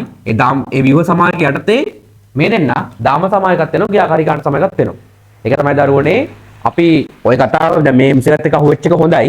හරිද? ඔය දාම සමායක ක්‍රියාකාරී කාණ්ඩ සමායක ස්ථානයවත් පිහිටුන් සමායක කියන එක දරුවෝ අති පිහිටවනවා කියලා කියනවා. අති පිහිටවනවා කියලා කියන්නේ මෙන්න මේ වගේ දෙයක්. මෙන්න මේ විව සමායක දෙක අතර වාසදී ක්‍රියාකාරී කාණ්ඩ සමායකත් වෙනවා. දාම සමායකත් වෙනවා. හරි ලස්සන උදාහරණයක්. හොඳයි. පැහැදිලි කතාව. ඊට ඊළඟ එක තියෙනවා දෙක කියන එක තියෙනවා. ඒක යනු එකිනෙකෙහි දාම සමායක වේ කියලා තියෙන්නේ. ඒක වැරදි. මොකද මම ඒක ලියලා පෙන්නන්න යන්නේ නැහැ. මම විවරණය ලියලා තියෙනවා. ඒ දෙන්නගේ දාමේ ලකුණු කරලා අංක දාලා තියෙනවා. දෙන්නගේම දාමේ තියෙන එකම සංඛ්‍යාවක් තියෙන්නේ. එකම සංඛ්‍යාවක් තියෙන හින්දා එතන ඒ දෙන්න දාමේ වෙනස් නැහැ මේ උදාහරණ දෙකේ. හරිද? දාමේ වෙනස් නැහැ. එතකොට දාමේ එකමයි. ඊට ක්‍රියාකාරී කාණ්ඩ වෙනසක් නැහැ. දෙන්නගේම ක්‍රියාකාරී කාණ්ඩයක් නැහැ. දෙන්නගේම තියෙන ක්‍රියාකාරී ස්ථාන දෙකක්. විත්මන දෙකක් තමයි තියෙන්නේ. එතන මේ දීපු විම දෙක වෙනස් වෙන්නේ දාමයේ එකමයි ක්‍රියාකාරී ස්ථාන එකමයි ක්‍රියාකාරී කාණ්ඩ නැහැ. වෙනස් වෙන්නේ ක්‍රියාකාරී ස්ථානයේ පිහිට තමයි ක්‍රියාකාරී ස්ථානයේ පිහිට තැන තමයි වෙනස් වෙන්නේ. කියන්නේ දීප්ත බන්ධනයේ පිහිට තැන. ඔය විවරත් එක බලන්න. එතන දීප්ත බන්ධනයේ පිහිටලා තියෙන්නේ පළවෙනි එකේ නම් දෙවෙනි කාබන් මත ඊළඟ එකේ නම් පළවෙනි කාබන් මත. අපි අඩු අංකයෙන් තමයි සඳහන් කරන්නේ ඒක. එතකොට කියන්නේ ක්‍රියාකාරී ස්ථානය වෙනස් වෙලා. එහෙනම් මේක ස්ථානයවත් පිහිටුම් සමායකයක් තමයි වෙන්නේ. දාම සමායකයක් නෙවෙයි. කියන්නේ දෙවෙනි එක වැරදි. හරිද? තුන්වෙනි එක තියෙනවා තුන්වෙනි එකේ දරුවෝ මොකද්ද මේ විව දෙකක් දීලා යනු එකිනෙකේ ත්‍රිමාන සමායක වෙයි කියලා තියෙනවා. ඉතින් කතාව තමයි මේ දෙන්නගේ අර මේ පරමාණු ගාන සමානයි. පරමාණු ගාන සමාන කියන්නේ පරමාණු ගාන සමාන කියලා කියන්නේ දෙන්නගේ අණුක සූත්‍රය එකමයි. හරිද? අණුක සූත්‍රය එතකොට එන්නේ අණුක සූත්‍රයේ විවරණය ලියලා අණුක සූත්‍රය එන්නේ කාබන් එනවා 1 2 3යි 4ක්. පස්සේදී හයිඩ්‍රජන් එනවා 3යි 6යි 7ක්. H7ක් ඔක තර්ක කරලා ගන්න පුළුවන්. මම මෙතනදී ගණන් කරලා ගන්න පොඩි ගණනක් තියෙන හින්දා. ඒ කියන්නේ මේ අපිට පුළුවන් අර මේ බන්ධන වෙනස් වීම අර මේ බලලා තර්ක කරලා අනුක සූත්‍රය කියන්න පුළුවන්. මෙතනදී අර පොඩි පරමාණු ගණනක් කියන මම පරමාණු ගණන් කරලා දානවා. ඊපස්සේ BR එනවා. හරිද? ඔක තමයි අනුක සූත්‍රය. දෙන්නගේ අනුක සූත්‍රය එකමයි. හැබැයි ඒ දෙන්නගේ විභව සූත්‍ර දෙකක් තියෙන්නේ. හරිද? විභව සූත්‍ර දෙකක් නම් ඉතින් එකිනෙක ත්‍රිමාන සමායක වෙන්න බෑ. එකිනෙක ත්‍රිමාන සමායක වල එක විභව සූත්‍රයක් තමයි තියෙන්නේ. පිළිගන්නේ මේ කරුණාව පෙළගස්ස ගන්න. ඒකෙන්ද තුන්වෙනි එක වැරදි. හරිද? මොකද ඒ දෙන ගත්තට පස්සේදී මේ පළවෙනි ව්‍යුහය දැන් ත්‍රිමාන සමායකල ආකාර දෙකක් තියෙනවා දරුවෝ. මම එකක් මතක් කරන්නම්. ත්‍රිමාන සමායකල ආකාර දෙකක් තියෙන එකක් තමයි ප්‍රතිරූප ආයාම හෙවත් ප්‍රකාශ සමායකතාව. ඒකට අවශ්‍යතාවය තමයි කියන්නේ බන්ධන දිශානතිය බල වෙනස් ව්‍යුහයක් ගන්න විදි ආකාර දෙකක් තියෙනවා. එකම අණුක සූත්‍රයට බන්ධන වල දිශානතිය බලලා වෙනස් ව්‍යුහයක් ගන්න විදි දෙකක් තියෙනවා. අද අපිට අර බන්ධන දිශානතිය වෙනස් වෙන විදි කියන අර එහෙම හිතෙන්න යන්නේ නැහැ. කට්ටිය විදි දෙකක් කියලා තියෙනවා. ඒ විදි දෙකට තමයි අපිට තියෙන්නේ. ඒතර ඒ විදි දෙක තෝරගන්නත් කන්ඩිෂන් يعني ඒ දෙක හඳුනා ගන්නත් අවස්ථාවක් දීලා තියෙනවා. දැන් ප්‍රතිරූපයවත් ප්‍රකාශ සමානතාවය යටතේ බන්ධන දිශානතියත් එක්ක තව වෙනස් ව්‍යුහයක් ගන්න අවශ්‍යතාවය තමයි හයිඩ්‍රල් කාබනයක් තියෙනවා. يعني එකිනෙකට අසමාන කාණ්ඩ හතරක් තියෙන කාබනයක් තියෙනවා නම් අපි යාට කියනවා ප්‍රකාශ සමායක හෙවත් ප්‍රතිරූපය සමායක කියලා. දැන් මේ පළවෙනි ව්‍යුහය ගත්තට පස්සේදී තුන්වෙනි පොයින්ට් එකේ පළවෙනියට තියෙන කෙනා ගත්තට පස්සේ එයා ඇවිල්ලා ප්‍රකාශ සමායක වෙනවා. ප්‍රතිරූපාවචක සමායක වෙනවා. මොකද එයාට තියෙන කාණ්ඩ හතර වෙනස්. හරිද? එයාට තියෙන කාණ්ඩ හතර වෙනස්. මම ඒක ඕනනම් ඇදලා පෙන්නන්නම්.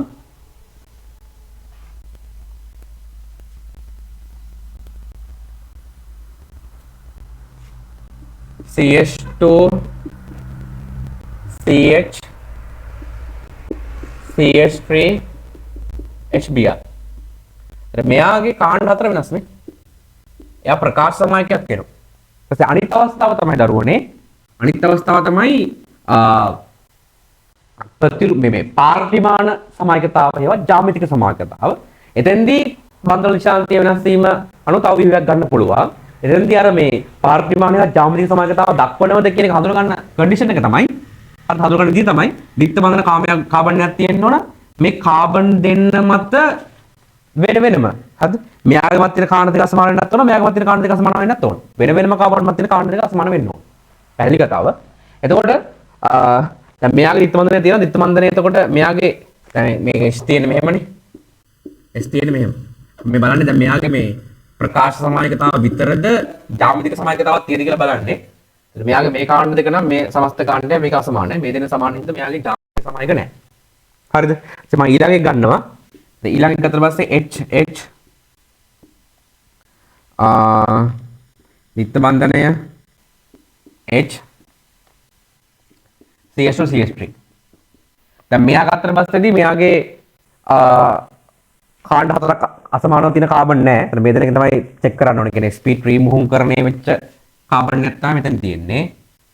එතනදී sp2 හරිද? එතන මේකේ sp3 මුහුම් වෙච්ච කාබන් දෙකේ ප්‍රකාශකතාව නැහැ. කාණ්ඩ අසමාන හතරක් නැහැ. මේ දිත්ත බන්ධනය තියෙන තැන ජ්‍යාමිතික හේවත් පාර්ලිමාන සමායකතාව චෙක් කරන්න ගියාම මේ දෙන්න සමානයි. ඒකින්ද ඒකත් නැහැ. ඇත්තටම කිව්වොත් මෙයා ත්‍රිමාන සමායකයක් වෙන්නේ නැහැ. මෙයාට තවත් ත්‍රිමාන සමායක නැහැ. ඊපස්සේ මෙයාට තියෙනවා මෙයා ප්‍රකාශවත් ප්‍රතිරූපාවචක සමායක වෙනවනේ. හරි. ප්‍රකාශවත් ප්‍රතිරූපාවචක සමායක වෙනකොට මෙයාට තවත් ත්‍රිමාන සමායකයක් තියෙනවා. හරි. කොහොමද මේ දෙන්න එකිනෙක වෙන්නේ නැහැ. මොකද එකිනෙක වෙන්නේ නැති එක එච්චර චෙක් කරන්න දෙයක් නැහැ. මම මෙයාට දැනුම දෙන්න තමයි මේක බැලුවේ. හරිද? මේක චෙක් කරන්න දෙයක් නැහැ. අර දෙන්නගේ එකම يعني එකිනෙක ත්‍රිමාන සමායක වෙනවා නම් දෙන්නගේ විභව සූත්‍රය එකමයි. හොඳේ.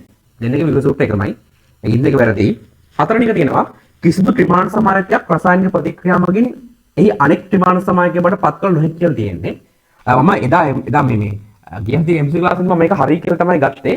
අපේ සිලබස් එකට දරුවෝ හරි. අපේ සිලබස් එකට මේ එකිනෙක ත්‍රිමාන සමායක එකිනෙකට පරිවර්තනය කරන්න. කියන්නේ දන්නවා ප්‍රතිරූපාවයව හේවත් ප්‍රකාශ සමායකතාවයේදී අනෙක් ත්‍රිමාන සමායක කියලා කියන්නේ අනෙක් ත්‍රිමාන සමායකය කියලා කියන්නේ මේකේ දර්පණ ප්‍රතිබිම්බය. හරිද? මේ අවස්ථාවේදී එකිනෙක ත්‍රිමාන සමායක දෙක කියලා කියන්නේ සිස් එකයි ට්‍රාන්ස් එකයි. හරිද? එතකොට මේ සිස් එකේ ඉඳලා ට්‍රාන්ස් එකට යන්නයි මේක දර්පණ ප්‍රතිබිම්බයට යන්නේ. අපේ සිලබස් එකේ යටතේ උදාහරණ ක්‍රම නැහැ. හරිද? ඒ වුණාට ඊට එහාට ගියපු ක්‍රම තියෙනවා. දැන් මේක පොයින්ට් එකක් වශයෙන් ගත්තට පස්සේදී කිසිදු ත්‍රිමාන සමායකයක් රසායනික ප්‍රතික්‍රියා මගින් එහි අනෙක් ත්‍රිමාන සමායකකට පත් කළ නොහැක කියන එක මම හරි කියලා ගත්තා. නමුත් ඒක වැරදි කියලා ගන්න දරුවෝ ඒක අපි කියන්නේ අපේ සිලබස් එකේ සමස්තයක් ලෙස පොදුවේ බලලා තමයි මම කියන්නේ. එහෙම ක්‍රම තියෙනවා. අපි ඒක ඉගෙන ගන්න ක්‍රම නැහැ. අපි ඉගෙන ගන්න ක්‍රම නැහැ. එතකොට තව දෙයක් තමයි එතනත් මම පොඩි විවරණයක් පොඩි වැඩි කතා ටිකක් දාලා තියෙනවා. එතනතරෝ හැම ත්‍රිමාන සමාවේකයක්ම හරි එතන හැම ත්‍රිමාන සමාවේකයක්ම අනෙක් ත්‍රිමාන සමායකයේ බවට කියන්නේ එකිනෙක ත්‍රිමාන සමායක වෙන අනෙක් කෙනා බවට පරිවර්තනය කරන්න බෑ. සමහර අවස්ථාවල විතරක් පුළුවන්. මේ පොයින්ට් එක තියෙන්නේ කිසිදු ත්‍රිමාන සමායකයක් රසායනික ප්‍රතික්‍රියා මගින් එහි අනෙක් ත්‍රිමාන සමායකකට පත් කරන එක වැරදි. හැම එකම බෑ. සමහර අවස්ථාවලදී පුළුවන් ඒක. හරිද? ඒක අපේ සිලබස් එකට තියෙන්නේ නැහැ. කොහොමද මේ පොයින්ට් එක ගත්තට පස්සේ වැරදි. හරිද? මොකද හේතුව සියලුම කිසිදු කියලා තියෙන හින්දා. හරි? කිසිදු පත් කරන්න බැරි කෙනෙක්. සමහර පත් කරන්න පුළුවන් ඒවා තියෙනවා. ඒ එකිනෙක ප්‍රතිරූපායව සමායකල භෞතික ගුණ එක හා සමාන වෙයි කියලා තියෙනවා. කතාව තමයි මේ මෙයාගේ සහ මේ දර්පණ ප්‍රතිබිම්බේ භෞතික ගුණවත් රසායනික ගුණවත් වෙනස් වෙන්නේ නැත. හරිද? වෙනස් වෙන එකම දේ තමයි දරුවෝනේ මේ අසම්මිතික කාබන් පරමාණු තියෙන සංයෝග හරහා තල ද්‍රවිතාලෝකයේ යමුට පස්සේදී තල ද්‍රවිතාලෝකය කියන්නේ දරුවෝනේ එක තලයක පමණක් කම්පන තරංග තියෙන ආලෝකය. හරිද? නිකෝල් ප්‍රිස්ම එකකින් යාලා හදා ගන්න පුළුවන්. සාමාන්‍යයෙන් ආලෝකයේ හැම දිශාවටම තියෙනවා කම්පන තරංග. හරිද? නිකන් ජලයේ හැම දිශාවටම බ්‍රීඩර් තියෙනවා වගේ. ඊට පස්සේ දැන් නිකෝල් ප්‍රිස්ම එකකින් යමුට පස්සේදී අපිට පුළුවන් අර ආලෝකයේ හැම තලයකම තියෙන කම්පන තරංග එක තලයකට ගන්න පුළුවන්. එක තලයක කම්පන තරංග පවතින ආලෝකය ලැබෙනවා. අපේකට කියනවා තල ද්‍රවිතාලෝකය කියලා. ඒ තල් ද්‍රවිත ආලෝකයේ මේ වගේ අණු හරහා යවුවට පස්සේදී ඒ තල් ද්‍රවිත ආලෝකයේ දිශාව භ්‍රමණය කරනවා. ඒතකොට මේ එකිනෙක ප්‍රතිරූපාවය දෙකෙන් වෙන වෙනම යවුවට පස්සේදී මෙයාගේ තල් ද්‍රවිත ආලෝකයේ දිශාව භ්‍රමණය කරේ දක්ෂිණාවර්තව නම් අනිත් එක්කෙනාගේ භ්‍රමණය කරන්නේ වාමාවර්තව. එම දිශා දෙකකට තමයි භ්‍රමණය කරන්නේ තල් ද්‍රවිත ආලෝකයේ දිශාව.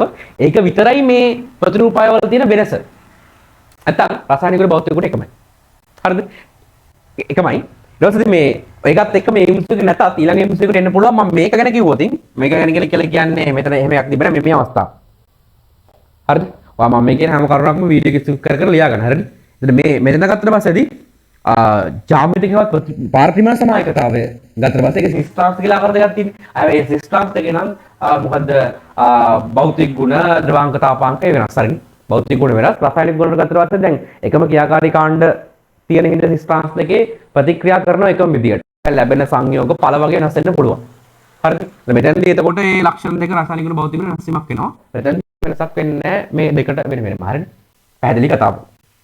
ඒකේ උත්තරේ වෙන්නේ එක එක ප්‍රතිරූපාවය සමායක වල භෞතික ගුණ එක හා සමාන වෙයි කියන එක හරි. එතකොට හොඳේ. ඒක හරි. ඒතර 1යි 5යි තමයි උත්තර දෙක. ඒක තමයි අපි කිය අපි උත්තර සෙට් එකෙන් වෙනස් වෙච්ච උත්තරේ. ඒක ඕකේ පැහැදිලි. අර 11 වෙනි MCQ ට යනවා. 11 වෙනි MCQ ට ගියාට පස්සේ දරුවනේ 11 වෙනි MCQ එකේ මම උත්තරේ දාලා තියෙනවා. ඉතින් ඒක මට පැහැදිලි කරන්න දෙයක් නැහැ. හරිද? එතන මේක තියෙන පරිවර්තනයක් තියෙන. එතන පරිවර්තනයේ පියවර ටික හරියට තියෙන තුන්වෙනි උත්තරේ. හරිද? ඔය බෙන්සීන් ක්ලෝරින් ක්ලෝරෝබෙන්සීන් එකක් තියෙන එකට මුලින්ම නිර්ජලීය ඇලුමිනියම් ක්ලොරයිඩ් එක CH3Cl දානවා. ඒකෙන් එතකොට CH3 කාණ්ඩය සම්බන්ධ වෙනවා. ඊට පස්සේදී ඒකට රේන් නිකල් H2 දානවා. දාලි වෙලා හයිඩ්‍රජනීකරණය කරනවා. හරිද? හයිඩ්‍රජනීකරණය කළ ඉවර වෙලා ඒකට සෝඩියම් හයිඩ්‍රොක්සයිඩ් දාලා Cl එක ඕච්චක් කරලා PCC දාලා ඔක්සිකරණය කරන එක තමයි කරන්නේ. ඒක පියවර ටික ලියලා තියෙනවා. උත්තරේ ගන්න පුළුවන්. මම ඒකත් එක්කම පොඩ්ඩක් මේ 19 වෙනි MCQ එකත් කතා කරනවා. 19 වෙනි MCQ එකේ තියෙන බෙන්සීන් වල හා සම්බන්ධව තමයි ඒකත් එක්ක කතා කරලා ඒක කතා කරනවා. හරිද? ඒකත් එක්කම කතා කරලා ඒක ඉවරයක් කරලා දානවා. හරිද? හරි. මම එතනදී කතා කරනවා මෙන්න මේක. මම කතා කරන්නේ බෙන්සීන් වල රසායනික ගුණ කතා කරනවා. හරිද? 12 වෙනි MCQ එක හරි ඒක උත්තරේ විවරණේ තියෙනවා. මම තවදුරටත් පැහැදිලි කරනවා 19 වෙනි MCQ එකට අදාළ කරුණු ටිකත් කියලා. හරිද? yes. එතකොට මම කතා කරන්නේ බෙන්සීන් වල රසායනික ගුණ ගැන. හරිද? බෙන්සීන් වල රසායනික ගුණ. 19 වෙනි MCQ එක යටතේ. හරිද? එතකොට බෙන්සීන් වල රසායනික ගුණය තමයි දරුවනේ බෙන්සීන් ගත්තට පස්සේදී යා C6H6 අණුව. හරිද? C6H6 අණුව. එතකොට යාගේ තියෙනවා හරි. මොකක්ද බෙන්සීන් අණුව වෙන්නේ? ඒ බෙන්සීන් අණුවේ තියෙනවා මේ රවුමක් විතර අපි දාලා තියෙන 5 ඉලෙක්ට්‍රෝන වලාව. හරිද? බෙන්සීන්ගේ මේ කාබන් 6 H6 තියෙන්නේ තනි තලයේ. බෙන්සීන්ගේ පරමාණු 12ම එකම තලයේ තියෙන්නේ. ඒකම තලයේ තියෙනකොට මේ බෙන්සීන් වල මෙහෙම තියෙනවා නම් එයාගේ උඩිනුයි යටිනුයි තියෙන 5 බන්ධන වලාවක්. හරිද? 5 බන්ධන වලාවක් තියෙනවා. හරිද? දැන් ඍණ ගතියක් තියෙන්නේ. ඍණ ගතියක් තියෙන්නේ. හරිද? මේ බෙන්සීන් වලේ පුරාම ඍණ ගතියක් තියෙන. බෙන්සීන්ගේ ඉලෙක්ට්‍රෝන ඝනත්වය වැඩි. හරිද? ඉලෙක්ට්‍රෝන ඝනත්වය වැඩි. ඒතර ඉලෙක්ට්‍රෝන ආරෝපණය වැඩි පරිමාව. එතනින් එන ඉලෙක්ට්‍රෝන ඝනත්වය වැඩි බෙන්සීන් වල. පරමාණු 12ම එක රාශි වෙලා තියෙන චක්‍රයක් විදියට. ඉලෙක්ට්‍රෝන ඝනත්වය වැඩිනේ. ඉලෙක්ට්‍රෝන ඝනත්වය වැඩි ඍණ ගතියක් තියෙන බෙන්සීන් වලට.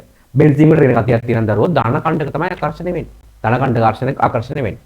හරිද? ධන කණ්ඩක කියලා කියන්නේ අපි කෙමිස්ට්‍රි වලදී අර්ථ දක්වන්නේ ඉලෙක්ට්‍රොෆයිල් කියලා. ඉලෙක්ට්‍රොෆයිල් තමයි බාර දෙන්නේ. මම සංකේතත් කරලා E+ ඉලෙක්ට්‍රොෆයිල් තමයි බාර දෙන්නේ. හරිද? ධන කණ්ඩක තමයි ආකර්ෂණය ඉලෙක්ට්‍රොෆයිල්. ඉලෙක්ට්‍රොෆයිල් අර්ථ දැක්වීම තමයි දරුවෝනේ එකසර ඉලෙක්ට්‍රෝන වල ප්‍රතිග්‍රහණය කළ හැකි ප්‍රභේද.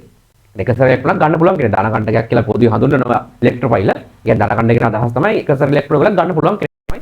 හරිම අර්ථ දැක්වීම ඉලෙක්ට්‍රොෆයිල් එක. ධන කණ්ඩකයේදී කොහොමද ඉලෙක්ට්‍රෝන පෙරකල් තියෙන එකසර ඉලෙක්ට්‍රෝන වල ගන්න පුළුවන්. හරි. එතකොට පොදුවේ අපි ධන කණ්ඩක කියලා කියනවා. හරි අර්ථ දැක්වීම එකසර ඉලෙක්ට්‍රෝන ප්‍රතිග්‍රහණය කළ හැකි. කොහොම හරි ඉලෙක්ට්‍රොෆයිල් තමයි බෙන්සීන් වලට ඍණ තියෙන දන්ට ආකර්ෂණය වෙන්නේ. ආකර්ෂණය වෙන්නේ. හරිද? එතකොට ඒ ඉලෙක්ට්‍රොෆයිල් ඇවිල්ලි වෙලා දරුවනේ මේ බෙන්සීන් වල එතකොට පරමාණු 12 තියෙන කියලා දන්නවා. ඔහොම තියෙනවා.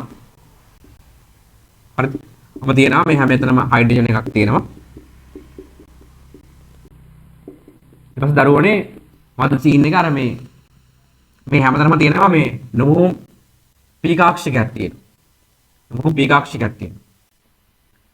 මේ බෙන්සීන්ගේ පරමාණු 12ම තියෙන්නේ එකම තලයේ. බෙන්සීන්ගේ කාබන් පරමාණු මේ කාබන් පරමාණු sp2 මුහුන් කරන වෙලා තියෙන්නේ. ස්ථාන තුනේ තියෙන තලයේ ත්‍රිකෝණාකාර. sp2 මුහුන් කරලා තියෙන බෙන්සීන් කාබන් පරමාණු 6ම කාබන් sp2 මුහුන් කරලා තියෙන 6ම sp2 මුහුන් කරලා තියෙන. ඒ sp2 මුහුන් කරලා තියෙන තමයි අර එකම තලයේ ඔක්කොම ටික තියෙන්නේ 12ම. එතකොට මේ sp2 මුහුන් කරන්නේදී sp2 මුහුන් කරන්නේ නුමුහුන් p කාක්ෂිකයක් එනවා. හරිද? s කාක්ෂිකතර s කාක්ෂිකය p කාක්ෂික දෙක එකතුලා මුහුන් කරනකොට නුමුහුන් p කාක්ෂිකයක් එනවා. ඒ නුමුහුන් p කාක්ෂික හැම කාබන් පරමාණුවකම තියෙනවා. හරිද? ඔය දෙන්නට පුළුවන් ඉතින් අර මෙහෙම දෙන්න ගානේ බැදලි වෙලනට 5 බඳුන තුනක් වගේ තියෙන්න පුළුවන්. හරිද? එහෙම තියෙන්න පුළුවන්. අර ඒකට කියන්නේ අපි කැකුලේ ව්‍යුහය කියලා. කැකුලේ ව්‍යුහය කියලා කොහොම නැත්තම් බෙන්සින් වලේ මෙහෙම. හරි. මෙහෙම හරි නැත්තම් මෙහෙම හරි. ඉතින් බලන්න මේක බෙන්සින් වල කැකුලේ ව්‍යුහය කියලා. මේ ඇත්තට තියෙන ඒවනේ හොඳේ. බෙන්සින් වල කැකුලේ ව්‍යුහය කියලා තමයි කියන්නේ. මේ බෙන්සින් වල සම්ප්‍රයුක්ත ව්‍යුහය කියලා මේ කියන්නේ. බෙන්සින් වල සම්ප්‍රයුක්ත දෙක බෙන්සින් වල කැකුලේ ව්‍යුහය අපි මේවා තමයි බෙන්සින් වල බන්ධන කැඩෙන ආකාරය ඒ දක්වන්න ගන්න මෙයා තමයි. බෙන්සින් වල යාන්ත්‍රණ ලියන්න ගන්න මේ දෙක තමයි.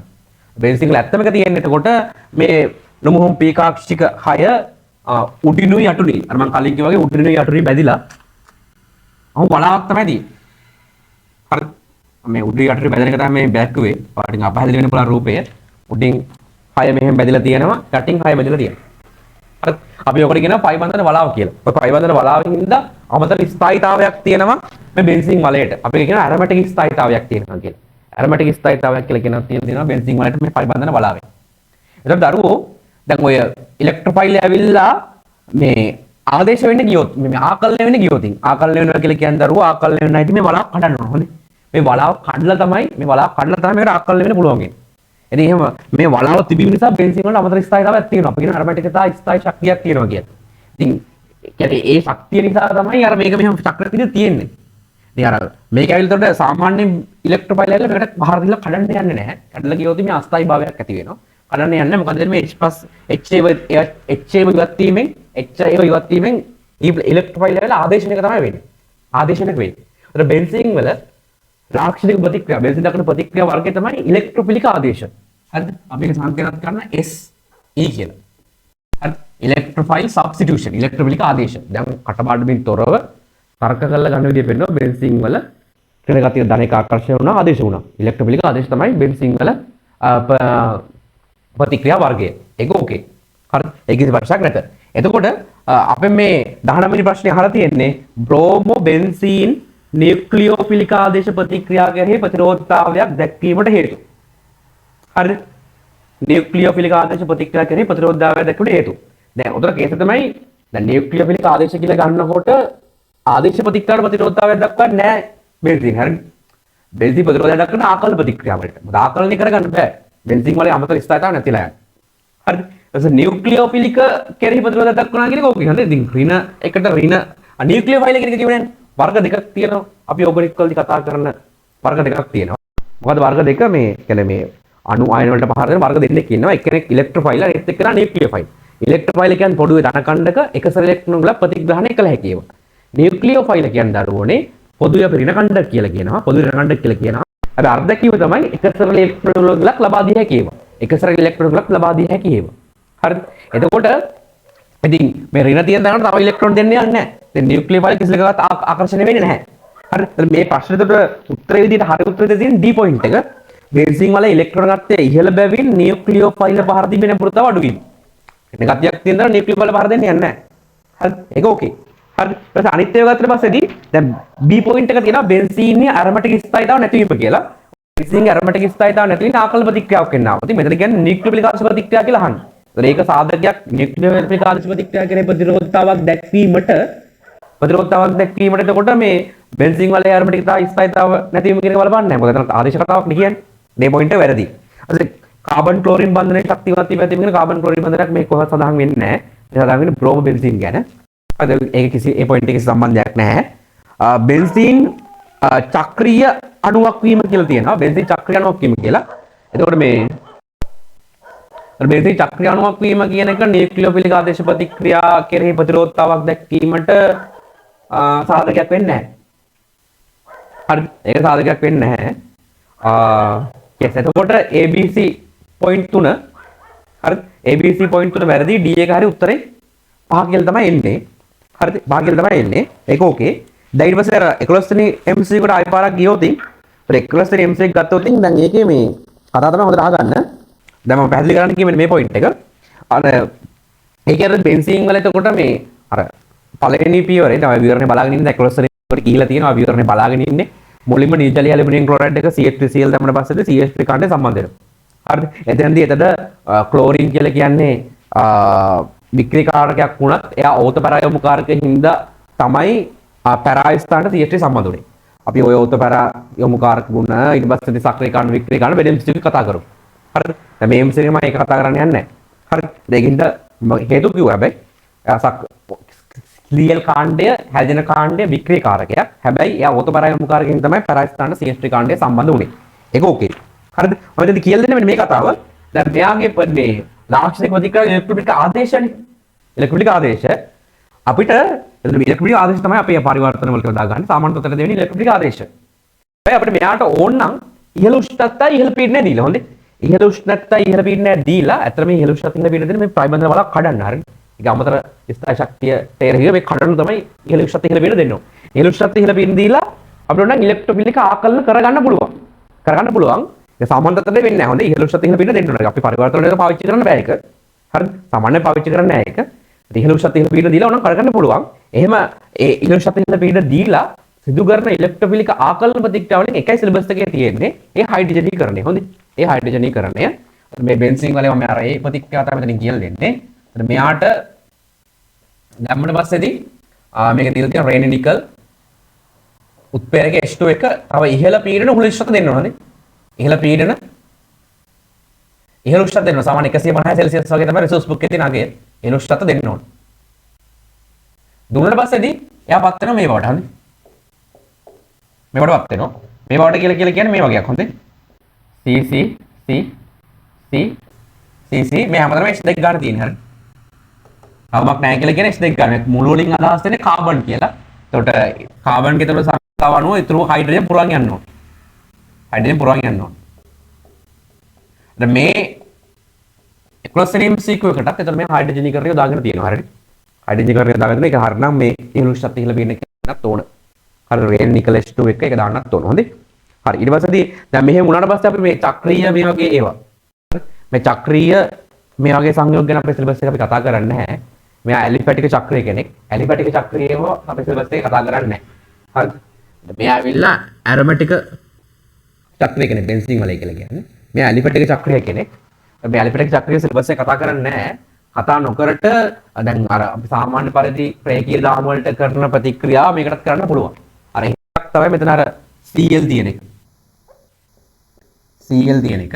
ඒක තමයි මේක සරල සමය මෙන්න මෙහෙම හරිද? ඔන්න ඕක. හරිද? මෙන්න මේ Cl කියලා තියෙනකොට අපි දන්නවා මෙයා ඇල්කිල් හෙලයිඩයක් වගේ තමයි මෙයා. එයාට ජලීය KOH මෙතන පාවිච්චි කරන ජලීය KOH තමයි සෝඩියම් හයිඩ්‍රොක්සයිඩ් කියන එක. ඒක වඩා හොඳයි. සෝඩියම් සත් දැම්මට පස්සේ මේ Cl එක OH එකක් කියලා යනවා හරිද? OH එකක් කරලා ඊට පස්සේ ඇල්කොහොලයක් තමයි එන්නේ. ඊට පස්සේ ඇල්කොහොලයක් තමයි එන්නේ. හරිද? ඊට පස්සේ ඇල්කොහොලයක් තමයි එන්නේ.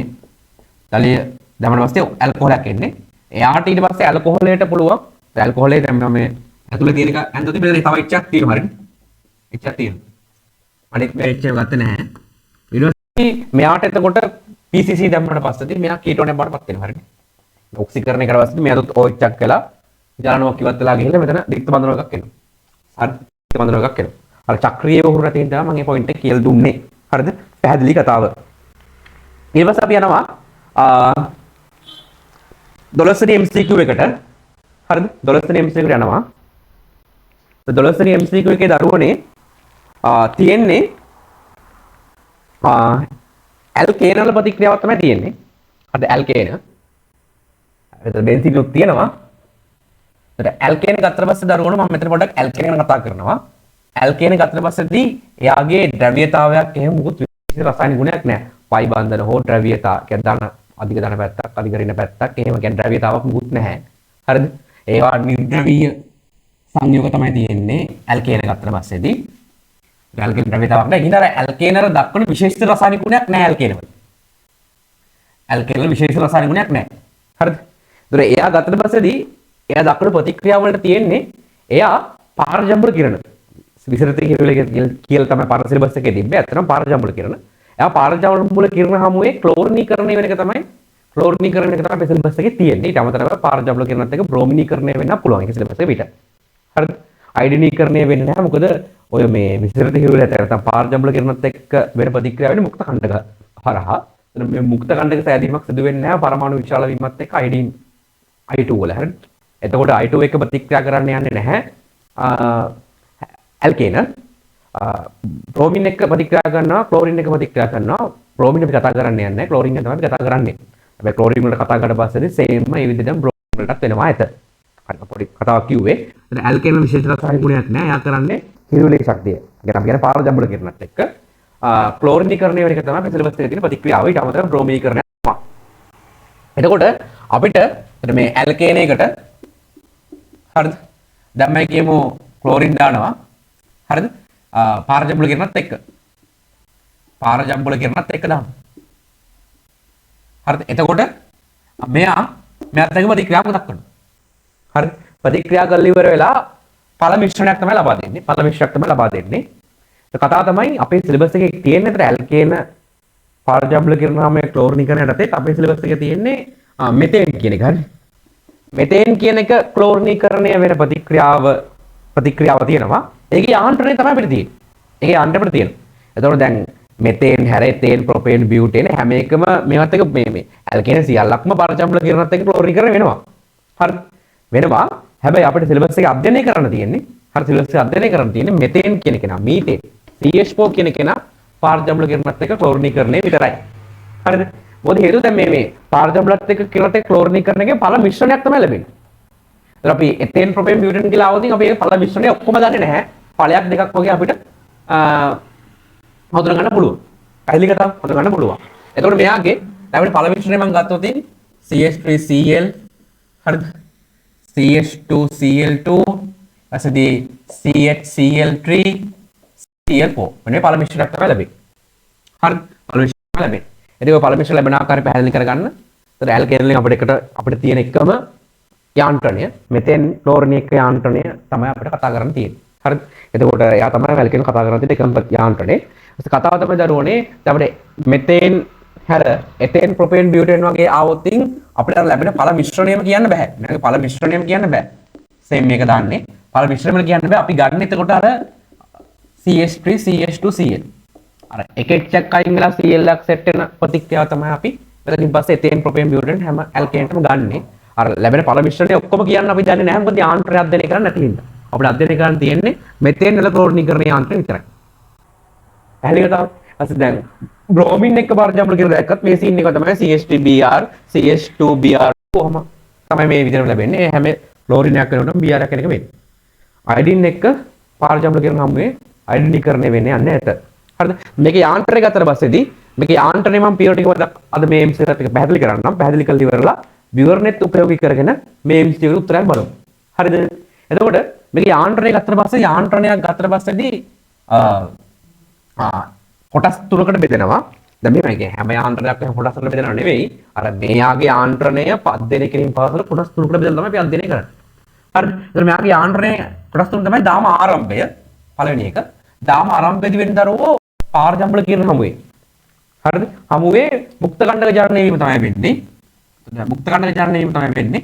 එතන කතාව තමයි මෙයාගේ මුක්ත කණ්ඩක ජනනය වෙන්නේ භාගීතල මගින්. භාගීතල මගින් මුක්ත කණ්ඩක ජනනය වුණා. හරිද? දරුවෝ ඔයාලා හොඳ ආකාරම දන්න මෙන්න මේ කතාව. ඔයාලා දන්නවා දරුවෝ මේ සම්පූර්ණ ඊතලයකින් මෙහෙම ගත්තොත් ඉතින් ඔයාලා දන්නවා මෙතනදී හැදෙන්නේ මෙයා A+ මෙයා B-. පැහැදිලි? ඒ කියන්නේ දරුවෝ යාන්ත්‍රණ ලියනකොට සහසංයුජ බන්ධන කැඩෙන විදි දෙකක් තියෙනවා. හරිද? සහසංයුජ බන්ධන කැඩෙන විදි දෙකක් තියෙනවා. හරිද? එතන මේ පළවෙනි විදිය තමයි සම්පූර්ණ ඊතලයක ගමන් මාර්ගයේ සම්පූර්ණ ඊතලයකින් ඉලෙක්ට්‍රෝන විබලක ගමන් මාර්ගයෙන් අයන සෑදීම. හරිද? ඊළඟට අනිත් විදිය තමයි දරුවෝනේ භාග ඊතල මගින් මේ භාග ඊතල දෙකෙන් එක ඉලෙක්ට්‍රෝන ගමන් මාර්ගය හැදෙනවා. මෙයාගේ වියුක්ම ඉලෙක්ට්‍රෝන සහිත ප්‍රභේද හැදෙනවා. වියුක්ම ඉලෙක්ට්‍රෝන සහිත උදාසීන ප්‍රභේද හැදෙනවා. ආරම්භණයක් නැහැ. වියුක්ම ඉලෙක්ට්‍රෝන සහිත උදාසීන ප්‍රභේද හැදෙනවා. ඒ වියුක්ම ඉලෙක්ට්‍රෝන සහිත උදාසීන ප්‍රභේද වලට අපි කියනවා මුක්ත කණ්ඩක කියලා. මේ තියෙන්නේ මුළු ඕගනික් සිලබස් එකේ පුරාම තියෙන යාන්ත්‍රණ ලියන බන්ධන කැඩෙන විදි දෙකයි. සහසංයුජ බන්ධන කැඩෙන විදි දෙකයි. සම්පූර්ණ ඊතලයක ලයින් හැදෙනවා. ඉතින් ඒට වඩා B ගේ විතෘතාව වැඩි. ඒකෙන් තමයි මෙයාට ඉලෙක්ට්‍රෝන වල මෙයා ගත්තේ. එයා මයිනස් ළමයට ප්ලස් උනේ. ඊට මෙතනදී ඉලෙක්ට්‍රෝනය බැගින් ගමන් කළ භාගිතල මගින් මුක්ත කණ්ඩක හැදෙනවා. මේකට තමයි මුක්ත කණ්ඩක කියන්නේ. මුක්ත කණ්ඩක කියන මහලු දෙයක් නෙවෙයි. වියුක්ම ඉලෙක්ට්‍රෝනයක් හද උදාසීන ප්‍රවේගය.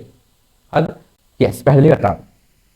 එතකොට මුක්ත කණ්ඩක හරහා වෙන ප්‍රතික්‍රියා නම් ඕගනික් සිලබස් එකේ ගොඩාක් තියෙනවා.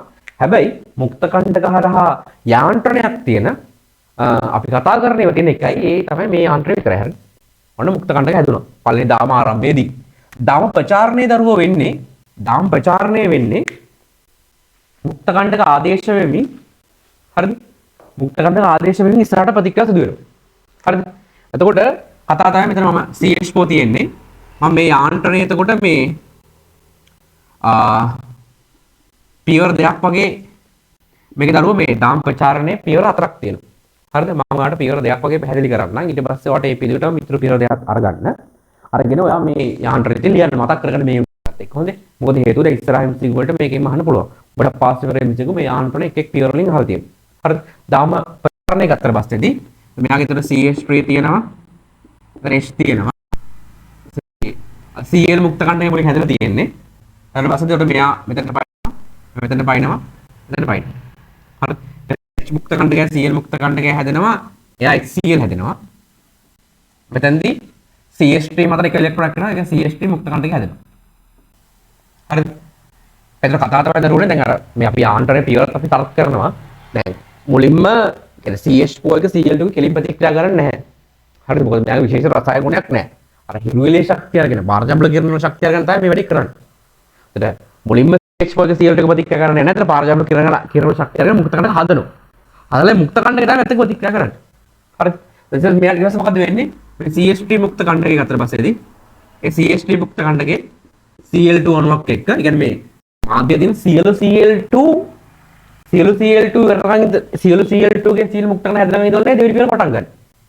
අපේ පහසුවට කොටස් තුනකට බෙදාගෙන යාන්ත්‍රය අධ්‍යයනය කරන මුලින් මුක්ත කණ්ඩක ටිකක් හැදෙනවා. Cl2 අණුක් තියෙනවා. ඊට පස්සේ ඉතින් Cl මුක්ත කණ්ඩක ප්‍රතික්‍රියා කරන්න ගන්නවා CH4. ඊට දෙවෙනි කියන්නේ මේ දාම් ප්‍රචාරණේ මේ පළවෙනි කොටසේ මේ දෙවෙනි අධ්‍යයනයේදී වෙන්නේ එයා Cl2 අණුවක් එක්ක මේ විදිහට ප්‍රතික්‍රියා කරලා CH3 Cl හදනවා. ඊට පස්සේදී එතනින් Cl මුක්ත කණ්ඩක එනවා. හරිද? එහෙනම් දාලා දාන්න පුළුවන් ඕන. අසෙදී මේ ප්‍රචාරණයේ පළවෙනි අදියර. දාම් ප්‍රචාරණයේ දෙවෙනි අදියර එනදී වෙන්නේ දරුවනේ. හැදුන CH3 Cl තියෙනවා. මම එක H බන්ධනයක් වෙන් කළා CH2 Cl කියලා දාගත්තා. මේ බන්ධනය වෙන් කළා දාගත්තා. ආ CH3 Cl කියන එකේ. තව Cl මුක්ත කණ්ඩකයක් එක්ක මොකද්ද වෙන්නේ? ඔය විදිහට මෙතනින් CH2 Cl කියන මුක්ත කණ්ඩකය එනවා. ඊපස්සේ Cl මුක්ත කණ්ඩකය එනවා. Cl මුක්ත කණ්ඩකය දැම්මොත් HCl එනවා. HCl එනවා. ඊපස්සේ මේ CH2 Cl කියන මුක්ත කණ්ඩකය Cl2 අණුවත් එක්ක ඔය විදිහට එකම රටාවට යන්නේ. එක දාම් ප්‍රචාරණයේ කොටසක අධියර දෙක එකම රටාවට යන්නේ. මෙතනින් එනවා CH2 මුක්ත CH2 Cl මුක්ත කණ්ඩ නෑ CH2 Cl2 එනවා. Cl මුක්ත කණ්ඩක එනවා. හරිද දරුවෝ? හරි. දැන් අපි ඉස්සරහට තව MC ගොඩක් කතා කරනවා. හරිද? මේක විශේෂතා ගොඩක් කතා කරනවා ඇත. මම මේ මූලික ආරම්භයක් ගත්තේ ඔයාලට ඊළඟ පියවර දෙකක් සම්පූර්ණ කරලා දාන්න. හරිද? දාම අවසානයේදී වෙන දරුවෝ මුක්ත කණ්ඩක වල අණු හැදෙන එක. දැන් මම හිතන්නේ මේ MCත් එක්ක කතා කරගෙන යන්නේ අපි ඒක වෙනම MC වල ගොඩක් කතා කරන ඉස්සරහට. හරිද? පැහැදිලි කතාව හරිද? කතා කරනවා ඇත. ඔය කරුණු ටික ඕකේ. දැන් මේ ටිකත් එක්ක මම බලනවා මේ MCQ එක. ඔය බලන්න විවරණේ හොඳේ. විවරණේ බලන්න. විවරණේ එතකොට දෙවෙනි පේජ් එකේ බලන්න. තුලසිරි MCQ මම යාන්ත්‍රය ලියලා තියෙනවා. හරිද? ඊට CH2 Cl කියන එක ගත්තා පස්සේ බෙන්සීන් මෙන්න මෙයා තමයි තියෙන්නේ. හරිද? අපි දැන් අපි තියර ගන්න නම් කතා කරන්නේ මෙන්න මෙයා CH3. හරිද? මෙයාට අපි Cl2 තුයි පාරජම්බල කියන දැම්මට පස්සේ මෙයා පත් වෙන බෙන්සීන් වලට මුකුත් වෙන්නේ නැහැ. මේ ඇල්කේනේ තියෙන මේ CH පන්දර තුන Cl3 වෙනවා. Cl3 වෙනවා. හරිද? අර ඒ වගේ තමයි දරුවෝ මෙතන තියෙන CH2 Cl එක.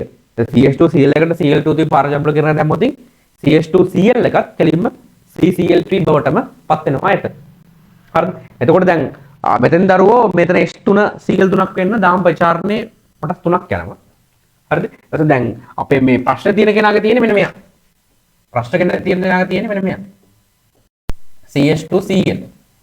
මෙයාගේ දරුවෝ මේ ක්ලෝරින් H දෙකක් නේ තියෙන්නේ. එතකොට H දෙක සියල් දෙයක් වෙනවා දාම් ප්‍රචාරණයේ පියවර දෙයක් වෙනවා. දාම් ප්‍රචාරණයේ පියවර දෙක තමයි මම විවරණයේ ලියලා තියෙන්නේ. හරිද? මම විවරණයේ ලියලා නැහැ. දාම් අවසානයක් ලියලා නැහැ. ඒ කියන්නේ මුක්තකණය තුළ අණු හදන එකක් ලියලා නැහැ. හරිද? අපිට එතකොට ඒව අධ්‍යයනය කළා තමයි ගන්න ඕන. හරිද? දාම් ප්‍රචාරණයෙන් අපිට කියන්න පුළුවන් පියවර දෙක. මෙයාගේ.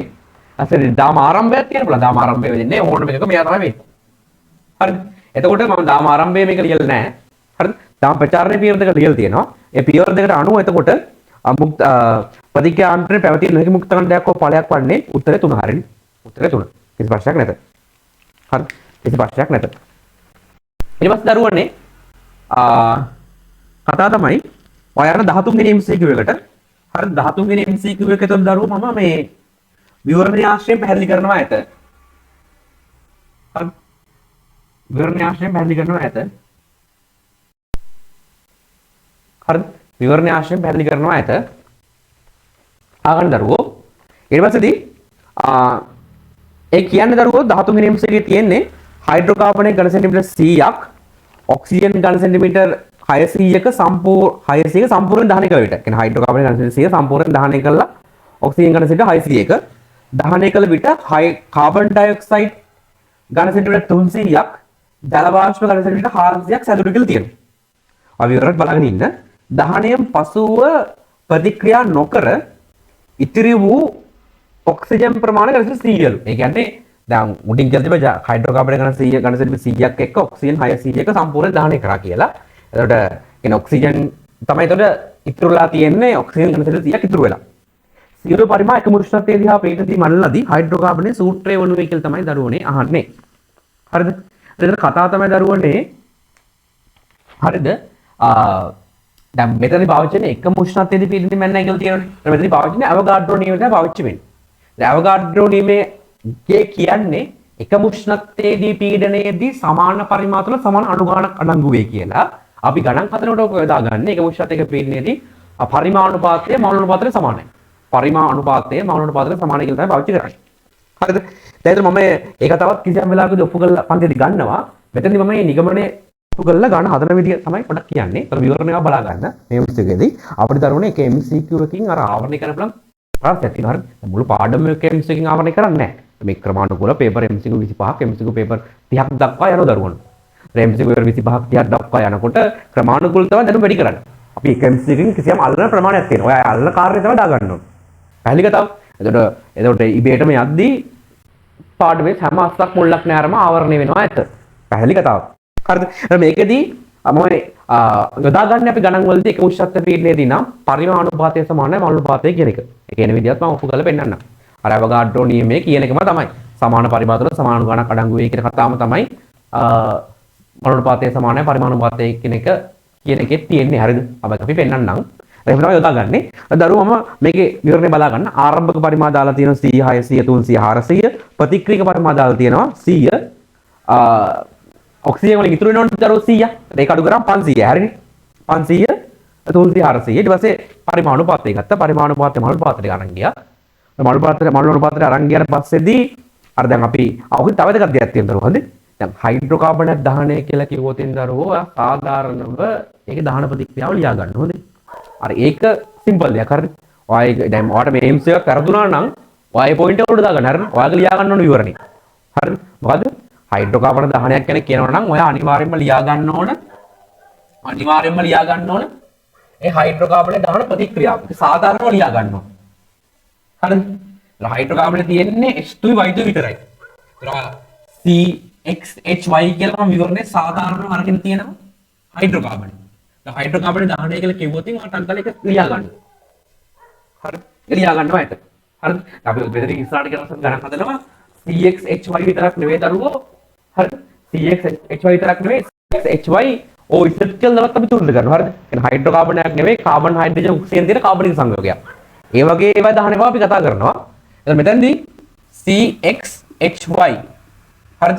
ගෑස් එයා තුලිත කර ගන්නවා වැඩේ අනිවාර්යෙන් කරනවා. තුලිත කරගෙන ආරම්භක පරිමාණ ප්‍රතික්‍රියා පරිමාණ වර්ගන ප්‍රතික්‍රියා පරිමාණ වල අනුපාතයෙන් මවුලුපාතයට යන්න පුළුවන්. හරිද? දැන් මෙතනදී මම තුලිත කරන විදිහ පොඩ්ඩක් පෙන්නන්නම්. සාමාන්‍ය මේ කතාව. සියලු ගෑස් ස්ටෝ ගෑස්. හයිඩ්‍රෝකාබනයක් දරුවෝ දහනය කරනකොට අනිවාර්යෙන් ලැබෙන ජලය ලැබෙන ගෑස් අවස්ථාවේ ගාන විශේෂ මාත්‍ර සඳහනක් තියෙනම් ලැබෙන වායු කාර්බෝෂ්‍යත්වයට ගෙනාවමක් කර කියලා කියනවා මෙයා ලික්විඩ් වෙනවා. එහෙනම් මොකද සඳහන් නැත්නම් අනිවාර්යෙන් දහනය කරන තැනකදී ජලය එන්නේ වාෂ්ප විදියට. හරිද? එහෙනම් මෙතනදී කතාව තමයි හයිඩ්‍රෝකාබන් එකේ තියෙන කාබන් ටික කියන්නේ කාබන් ඩයොක්සයිඩ් වලට. ඒකෙන් මෙතන x නම් මෙතන x. මෙතන y නම් මෙතන y බෙදීම දෙක. හරිද කතාව? හරි. y බෙදීම දෙක. ඒ පස්සේදී ඔක්සිජන් ටික තමයි මෙහෙමයි හරිද? දැන් සංඛ්‍යාත්මක වලින් තුලිත කරොත් මෙතන මාකර සංඛ්‍යාත්මකයක් එන්නේ. දැන් අර මෙතන සංකේතය එන්නේ. මෙතන සංකේත ප්‍රකාශනයක් තමයි එන්නේ. මෙතන තියෙන එතකොට 2x තියෙනවා auto. දැන් කාබන් තුයි හයිඩ්‍රජන් තුයි තුලිතයි 2x තියෙනවා. මෙතන තියෙනවා y බෙදීම දෙකක්.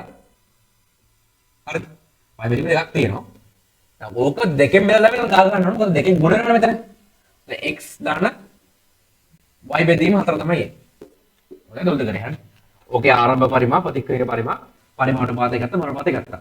මරණපාතය ඇවිල්ලා තියෙන්නේ 1ට 5ට 3ට 4 කියලා. හරිද? දැන් ඒකට මෙහෙමයි. දැන් මෙයාගේ අනුපාතයක් ආවට පස්සේ දරුවෝ අර මෙතන මේ තුලිත ප්‍රතික්‍රියා තියෙන ස්ටොයිකිත අනුපාතයනේ. ඒතර ස්ටොයිකිත අනුපාතය කියලා කියන්නේ මරණපාතය. හරිද? ප්‍රතික්‍රියා කරන සරල මරණපාතය. හරිද? ඉතින් ඒ අනුපාතය මේ අනුපාතය සමාන කරන්න පුළුවන්. හරිද? එතන අනුපාත සමාන කරනවා නම් මෙයාගේ 1 මෙයාගේ x එතන ඒ දෙන අනුපාතය මෙතන අනුපාතයට සමාන කරන්න පුළුවන්. හරිද? හැබැයි දරුවෝ අර අනුපාතයක් සමාන කරනකොට අර ඒ වගේ තමයි කරන්නේ හොඳේ. මම නිකන් ලියලා පෙන්නුවොත් මම නිකන් මෙහෙම පෙන්නනවා. මේ දෙන අනුපාතය කියලා කියන්නේ මේ දෙන අනුපාතය. හරිද? x එක බෙදෙනවා y බෙදීම දෙකෙන් ඕක සමානයි 3 බෙදීම 4. ඕකේ තමයි අපි මේ අනුපාත දෙක සමාන කරන්න නැතුව හරියට ගන්න නම් මේ දෙක අනුපාත සමානයි මේ දෙක අනුපාතය.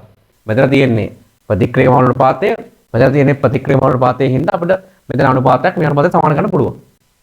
හැබැයි දරුවෝ දැන් මෙතන අපිට ඇවිල්ලා තියෙනවා මේ අනුපාතය මෙතන එක ඇවිල්ලා තියෙන්නේ. ඒ වගේම අර මෙතනත් තියෙන එකමනේ. අර අපි කරන්නේ සාමාන්‍යයෙන් අනුපාතය අරගෙන කාබන් ඉස්සරහ එක තියෙන මෙතනත් එක කරගන්නවා. ඒ අනුපාතය මෙතනත් එක නම් මෙතනත් එක නම් අපිට පුළුවන් ඉතින් මේකට මෙයා සමානයි මෙයාට මෙයා සමානයි මෙයාට සමානයි කියලා ගන්න පුළුවන්. හරි. හදිස්සියෙන් හරි අවස්ථාවකදී මේ අනුපාතය මෙතන දෙක වගේ තිබ්බනම් අපිට කරන්න තියෙන්නේ මොකද්ද? අනුපාත තමයි කරලා තියෙන්නේ. හරි. එතකොට මේ දෙන අනුපාතයක් සමානයි මේ දෙන අනුපාතයක් කියන්නේ. හරි. එතකොට මේ අපි පරිමාණයෙන් වෙන මනෝපාතයයි මෙතන සාධාරණ ගත්ත තුල්ද කරපේකේ මනෝපාතය සමාන කළ තමයි මේක උත්තරයට යන්නේ. එතන මේක උත්තරේ C3H8 එන්නේ. පිළිතුර 4. ඒක ඕකේ. හරිද? පැහැදිලි කතාවක්. අපි එහෙනම් ඊළඟට යමු දරුවනේ. 10 වෙනි MCQ එක 16 වෙනි MCQ එකට කලින් දරුවෝ මම 18 වෙනි MCQ එක චාගරසන එකක් තියෙන්නේ. ඒක මම ඉක්මනට කියලා දානවා විවරණයේ ඇස්තරින්. කියලා දාලා ඉවරලා මම 16 වෙනි MCQ එකට යනවා ඇත. හරිද? පැහැදිලි කතාවක්. හරිද? එතකොට දරුවනේ 18 වෙනි MCQ ගත්තට පස්සේදී 18 වෙනි MCQ තියෙන්නේ මේ A2B C යන ප්‍රතික්‍රියාවට අදාළ සිකතාන නියතය දීලා තියෙන දරුවනේ. අදාළ උෂ්ණත්වයේදී A හා B සාන්ද්‍ර පිළිවෙලින් දීලා තියෙනවා. විට ප්‍රතික්‍රියා සිකතාව දීලා තියෙනවා. ඊපස්සේ A හා B සාන්ද්‍ර පිළිවෙලින් 2 හා 1 වන විට ප්‍රතික්‍රියා සිකතාව දීලා තියෙනවා. ඊපස්සේ A හා B ට සාපේක්ෂ ප්‍රතික්‍රියාවක් පෙළවනුවේ කියලා තමයි අපෙන් අහන්නේ. හරිද? මේ දීප ප්‍රතික්‍රියාව මූලික ප්‍රතික්‍රියාවද බහුපීඩ ප්‍රතික්‍රියාවද කියලා දීලා නැහැ. එහෙම දීලා තිබ්බනම් අපිට අර එයාගේ වේගණීමේ කෙලින්ම ලියන්න පුළුවන්. එහෙමක් නෙවෙයි මෙතන දීලා තියෙන්නේ. අර ප්‍රතික්‍රියාවේ A ගේ B ගේ සාන්ද්‍රණ සහ සිකතාවේ දීලා තියෙනවා. අතරව මේ ප්‍රතික්‍රියාවේ සිකතා නියමයේ සිකතා නියතයක් දීලා තියෙනවා. ඒක විවරෙත් බලන්න. මම මෙයාට වේගණීමේ සාධාරණව ලියලා තියෙනවා. අපිට ඕනම ප්‍රතික්‍රියාවට වේගණීමේ සාධාරණව ලියන්න පුළුවන්. හරි. පෙළ කියන එක සාධාරණව සංකේත වලින් දාලා. මම මෙතන A ට සාපේක්ෂව පෙළ x කියලා B ට සාපේක්ෂව y කියලා දාලා ගත්තා. හරිද? දැන් මේ MCQ එකෙන් ගන්න තියෙන කාරණේ තමයි දරුවනේ. කාරණේ තමයි අර මේකේ අර ආරම්භක සාන්ද්‍රණ සාන්ද්‍රණ තෝරගනිද්දි සිකතාව ගන්න එක සාන්ද්‍රණ තෝරගatti අර බලන්න පල්ලි අවස්ථාවේදීත් අර මොකද A ගේ සාන්ද්‍රණ එක අරන් තියෙන්නේ. හරිද? එක අරන් තියෙන්නේ. දෙවෙනි අවස්ථාවේදී B ගේ සාන්ද්‍රණ එක අරන් තියෙන්නේ. අර එහෙම මොකක් හරි එක ප්‍රතික්‍රියක සාන්ද්‍රණ එකක් ගත්තොත් අර එකේ ඕනම බලයක් එකනේ. එකේ x බලය එකේ y බලය ඉතින් ඒවත් එකයි හරිනේ. අර එතකොට දරුවනේ අපිට අර සාමාන්‍යයෙන් ඉතින් අපි කරන්නේ ඉතින් මේ වේගණීමට සාධාරණව වේගණීමේට අපි පරීක්ෂණ අවස්ථා කිහිපයකදී සාන්ද්‍රණ සහ සිකතා ආදේශ කරලා ඉවර වෙලා සමීකරණ බෙදලා තමයි උත්තරයට යන්නේ. අදරෝ එතෙන්දී අර මාක්කරි ප්‍රතික්‍රියක සාන්ද්‍රණ එක කියලා තියෙනවා නම් කෙලිම අර මේ පදේ අයින් වෙලා යන හින්දා අපිට අර සමීකරණ බෙද බෙද ඉන්න ඕනේ නැහැ එකපාරට උත්තර යන්න පුළුවන්. හරි. දැන් එහෙම තමයි මේ උත්තර විවරණේ තියෙනවා. එහෙම තමයි මම අරන් තියෙන්නේ. අපිට එක තියෙන හින්දා එක x දුව එකේ y තුන එකයි බලය. හරි. එතෙන්දී අපිට පුළුවන් එතකොට සංඛ්‍යාත්මක ගැන ටික සලකලා ඉවර වෙලා y එක ගන්න පුළුවන්. y එක x එක ගන්න පුළුවන්. මේ විවරණ ලියපු විදිහට හරියට නැත්නම් පෙළවල් දෙක ගන්න පුළුවන්. එතන පෙළවල් දෙක එතකොට එන්නේ x මේ a ට සාපේක්ෂ පෙළ දෙකයි b ට සාපේක්ෂ පෙළ එකයි කියලා එන්නේ. උත්තරේ එන්නේ එතකොට 18 2 ගායක ගන්න හදන්න හොදේ වර්තන නම් හදන්න. එතෙන් දරුවෝ එක දෙයක් තමයි උතන මේක නියමයෙන් ලියනකොට සංඛ්‍යාත්මක ගැන ටික අසුරෙන් තමයි x මම දාල් දෙන විදිහට විචාර කරලා පෙළවල් දෙක හොයන්නේ. මොකද හේතුව දරුවෝනේ දැන් මේ ඔය දැන් අපිට මේ කතාව තමයි දැන් මෙහෙම තියෙනවනේ දැන් අපි මම එකක් ලියන්න එක සමීකරණයක්. හරි. එක සමීකරණයක් ලියන්න. හරි මේක එක සමීකරණයක් ලියන්න 20යි විවරණේ බලාගෙන ඔයා ඉන්නේ 20යි මවුල ගන්න ඩෙසිමීටර තප්පරයට k යගේ 10යි මවුල වර්ගයට 6 ඩෙසිමීටර 6 වෙනි බලය ඩෙසිමීටර තප්පරයට 2යි මවුල මෙතන තියෙනවා මම සම්පූර්ණයෙන් ලිව්වොතින් 1යි මවුල ගන්න ඩෙසිමීටරයට x මම පළවෙනි සමීකරණ ලියන්නේ. දැන් මෙතන ඊට වදින්න පළවෙනි ලියනවා. එතන තියෙනවා 2යි මවුල ගන්න ඩෙසිමීටර y. දරුවනේ අර දැන් අපි මෙහෙම අර මාක්කර එක ප්‍රතික්‍රියක සාහනට එක කියලා ගත්තොත් මේ පදේ අයින් වෙන අවුලක් නැහැ. අපේ දරුවෝ අපිට ඒක සංසන්දනය කරන්න බෑ. මොකද හේතුව දරුවෝ ඒක සංසන්දනය කරන්න බැරි. අර මෙතන දැන් මෙයාගේ එක x ලි බලය නම් එකයි. මේ ඒකකවල x ලි බලය කියන එක අපි දන්නේ නැහැ නේ. අපිට හරියට ඒක ගණනය කරලා ගන්න බෑ. අර අපිට මේ පුළුවන් වෙන්නේ මේ y කියන එකේ සංඛ්‍යාත්මකය ගන්න පුළුවන්. කියන්නේ ඒකක ටික නොසලකා හැරලා ඒකක ටික අපි හරිය කියලා හිතමු. මොකද ඒ කට්ටියනේ මේක එකක දීලා තියෙන්නේ. හරිද? ඒකක ටික හරිය කියලා සංඛ්‍යාත්මක ටික තමයි ගන්න ඕනේ. සංඛ්‍යාත්මක ටික ගන්න අතර 20 එනවා. අතර 10 එනවා. මෙතන 2 y එනවා. 2 සමානයි 2 y එනවා. y සමාන 1 එනවා. හරිද? හරි. මම පළවෙනි සමීකරණ සුළු කරලා පෙන්නුවේ. ඕකේ. එහෙනම් 18 වෙනි MCQ වත් හරි. එහෙනම් අපි යමු ඉක්මනට 16 වෙනි MCQ එකට. 16 වෙනි MCQ එකේ පොඩි කරුණු ටිකක් කියන්න තියෙනවා ඇත. හරිද? 16 වෙනි MCQ එක. හරිද? 16 වෙනි MCQ එක. ශක්ති විද්‍යාවේ MCQ එකක් තමයි තියෙන්නේ. දරුවෝ ඒ ශක්ති විද්‍යාවේ MCQ එකේ තියෙන්නේ අපිට ප්‍රතික්‍රියාවක් දීලා එයාගේ එන්තැල්පි පර්යාසය හොයන්නලු ඒකට දත්ත වශයෙන් 1 2 3 කියලා පියවර 3ක් දීලා තියෙනවා. හරිද? මම ශක්ති විද්‍යාවේ ප්‍රශ්න හදන එක ගැන පොඩි ඕවරෝල් අයිඩියා එකක් දෙනවා. හරිද? ශක්ති විද්‍යාවේ ප්‍රශ්න හදන්න අපි පාවිච්චි කරන ක්‍රම 3ක් තියෙනවා දරුවෝ. ක්‍රම 3ක් තියෙනවා. හරිද? ඒ ක්‍රම 3 තමයි දරුවෝ අපි හදනවා එකක් තමයි තාප රසායනික සමීකරණ. හරිද? මේ තාප රසායනික සමීකරණ කියන අමුතු සමීකරණ වර්ගයක් නෙවෙයි. අර තුලිත රසායනික සමීකරණයේ ඉස්සරහින් එන්තල්පි පර්යාසය තියෙනවා නම් අපි යාට කියනවා තාප රසායනික සමීකරණයක් කියලා. හරි කතාව? එච්චර කතාව. ඔය තාප රසායනික සමීකරණ ක්‍රමය කියලා අපි තාප රසායනික සමීකරණ හදනවා. දෙක අපි හදනවා තාප රසායනික චක්‍ර. චක්‍ර. මෙහෙම චක්‍රයක් හදලා ගණන් හදනවා. ඊට අමතරව අපි හදනවා එන්තැල්පි රූප සටහන් කියන එක. එන්තැල්පි රූප සටහන්. හරිද? කතාව තමයි දරුවනේ. තමයි මේ එන්තැල්පි රූප සටහන් කියන එක අපි සාමාන්‍යයෙන් අඳින්නේ තාප රසායන චක්‍රය දිහා බලාගෙන. හරිද? අපි ඒක වෙනම MCQ එකකින් වෙනම ප්‍රශ්නකින් බලමු තාප රසායන මේ එන්තැල්පි රූප සටහන් අඳින විදිය. තාප රසායන චක්‍ර දිහා බලාගෙන තමයි අඳින්නේ. තාප රසායන චක්‍රේ නැතුවත් අපිට ඊට පස්සේදී තර්ක කර අඳින්න පුළුවන්. සාමාන්‍ය විදිය නම් තාප රසායන චක්‍රමකින් තමයි එන්තැල්පි රූප සටහන් අඳින්නේ.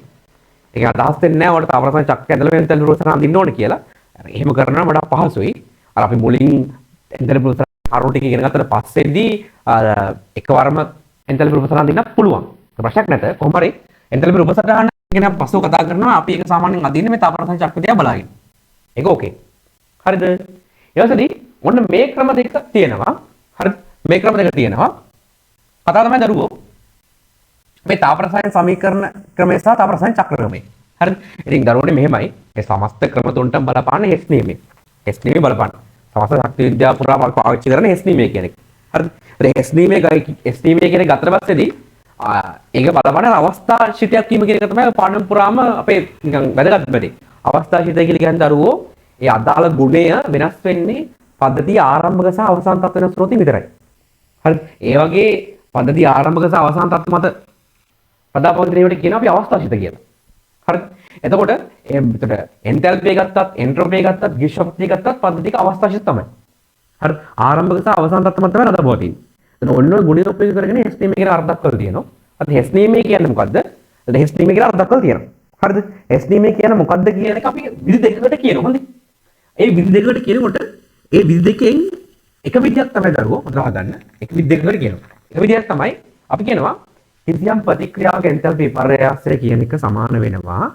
ඒ ප්‍රතික්‍රියාව සිදුවන්නේ පියවර කිහිපයක එකතුවක් ලෙස නම්.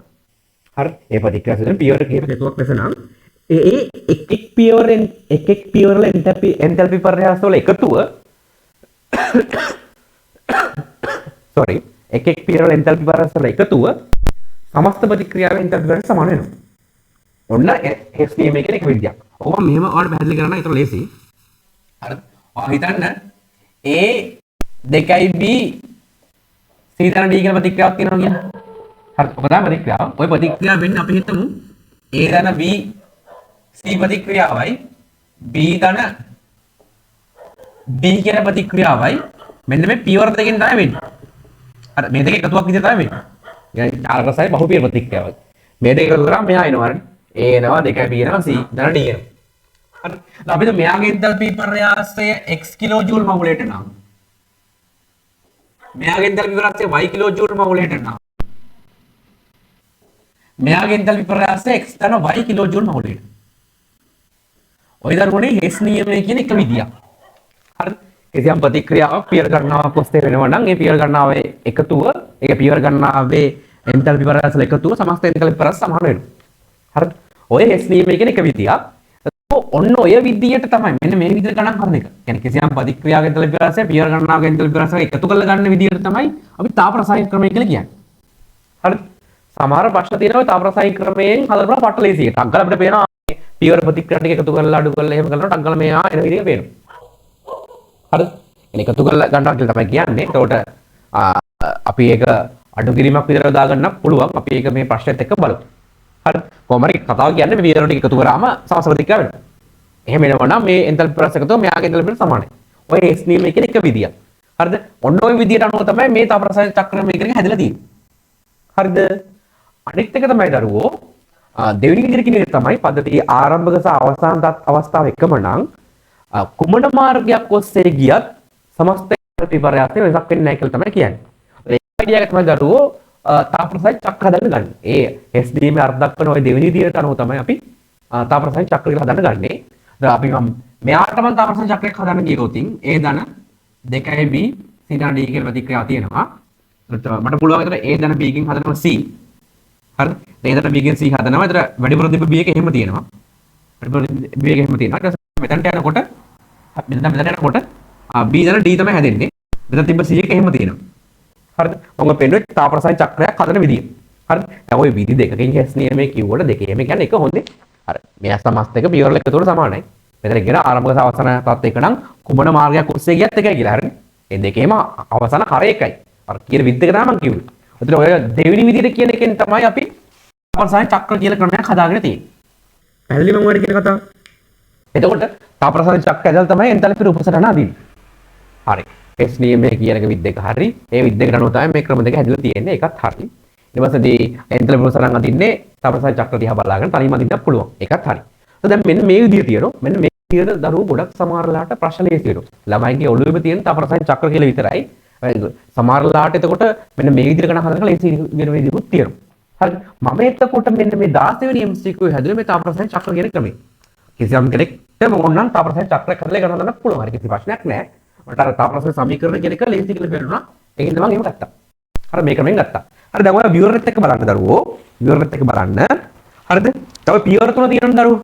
පියවර තුන එකතු කරාට පස්සේදී මේකේ අහන ප්‍රතික්‍රියාව හැදෙන්න ඕන.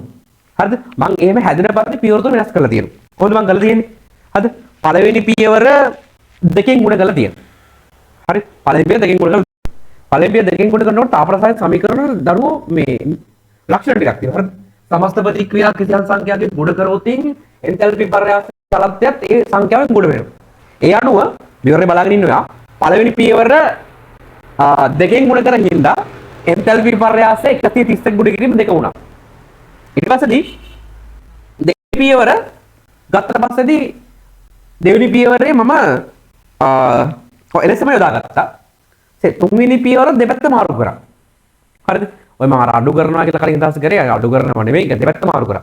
දෙපැත්ත මාරු කරද්දී මොකද වෙන්නේ? සමීකරණයක දෙපැත්ත මාරු කරලා පස්සේ එන්තැල්පි පර්යාසය ඍණ වෙනවා නේ. එන්තැල්පි පර්යාසය ඍණ වෙනවා. ඒ තියෙන අගේ ඍණ ගුණ වෙනවා. එතකොට මෙතන 206 තියෙන එක ඍණ ගුණ කරනවා 206යි. හරිද? යාට එක පේන්න ඕනේ. මේ පියවර ටික එකතු කරලා අට පස්සේදී සමස්ත ප්‍රතික්‍රියා වෙන විදිහට පේන්න ඕනේ. එහෙනම් පේනවා නම් මම මේ පාවිච්චි කරගෙන මට ලේසි හරිනේ. මට පෙරුණක් ගාලා මේ ටික එකතු කරලා හරි මේකල මේක ගන්න පුළුවන් නේ කියලා පේනවා. මටක් ගාලා පළවෙනි එක දෙකෙන් ගුණ කරගත්තා, දෙවෙනි එක ගත්තා, තුන්වෙනි පියවර දෙපැත්ත මාරු කරලා ගත්තා. ඊට එකතු කරාම අර සමස්ත ප්‍රතික්‍රියාව වෙනවා. ඊට පස්සේ මට තියෙන ඉතින් ඔය සමස්ත ප්‍රතික්‍රියාව එනවනම් පියවර ටික වෙනස් කරලා ගත්තා පස්සේ එකතු කරලා සමස්ත ප්‍රතික්‍රියාව එනවනම් ඒ පියවර වල එන්තැල්පි පර්යාස ටික එකතු කරන්න තමයි තියෙන්නේ. එකතු කරලා පස්සේ 14.8 වෙනවා. උත්තරේ එන්නේ පළවෙනි MCQ එකේ. පළවෙනි උත්තරය තමයි උත්තරේට එන්නේ. 16 වෙනි MCQ එකේ. හරිද? අපි ඊළඟට යනවා දරුවෝ 20 වෙනි MCQ එකට. හරිද? 20 වෙනි MCQ එකට යනවා.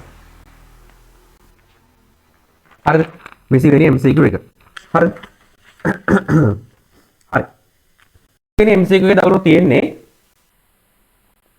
හරිද? 20 වෙනි MCQ එකේ තියෙන්නේ නිවැරදි ප්‍රකාශය තෝරන්න කියලා තමයි දරුවෝ තියෙන්නේ. නිවැරදි ප්‍රකාශය තෝරන්න. හරි. නිවැරදි ප්‍රකාශය තෝරන්න තමයි තියෙන්නේ. ඒකේ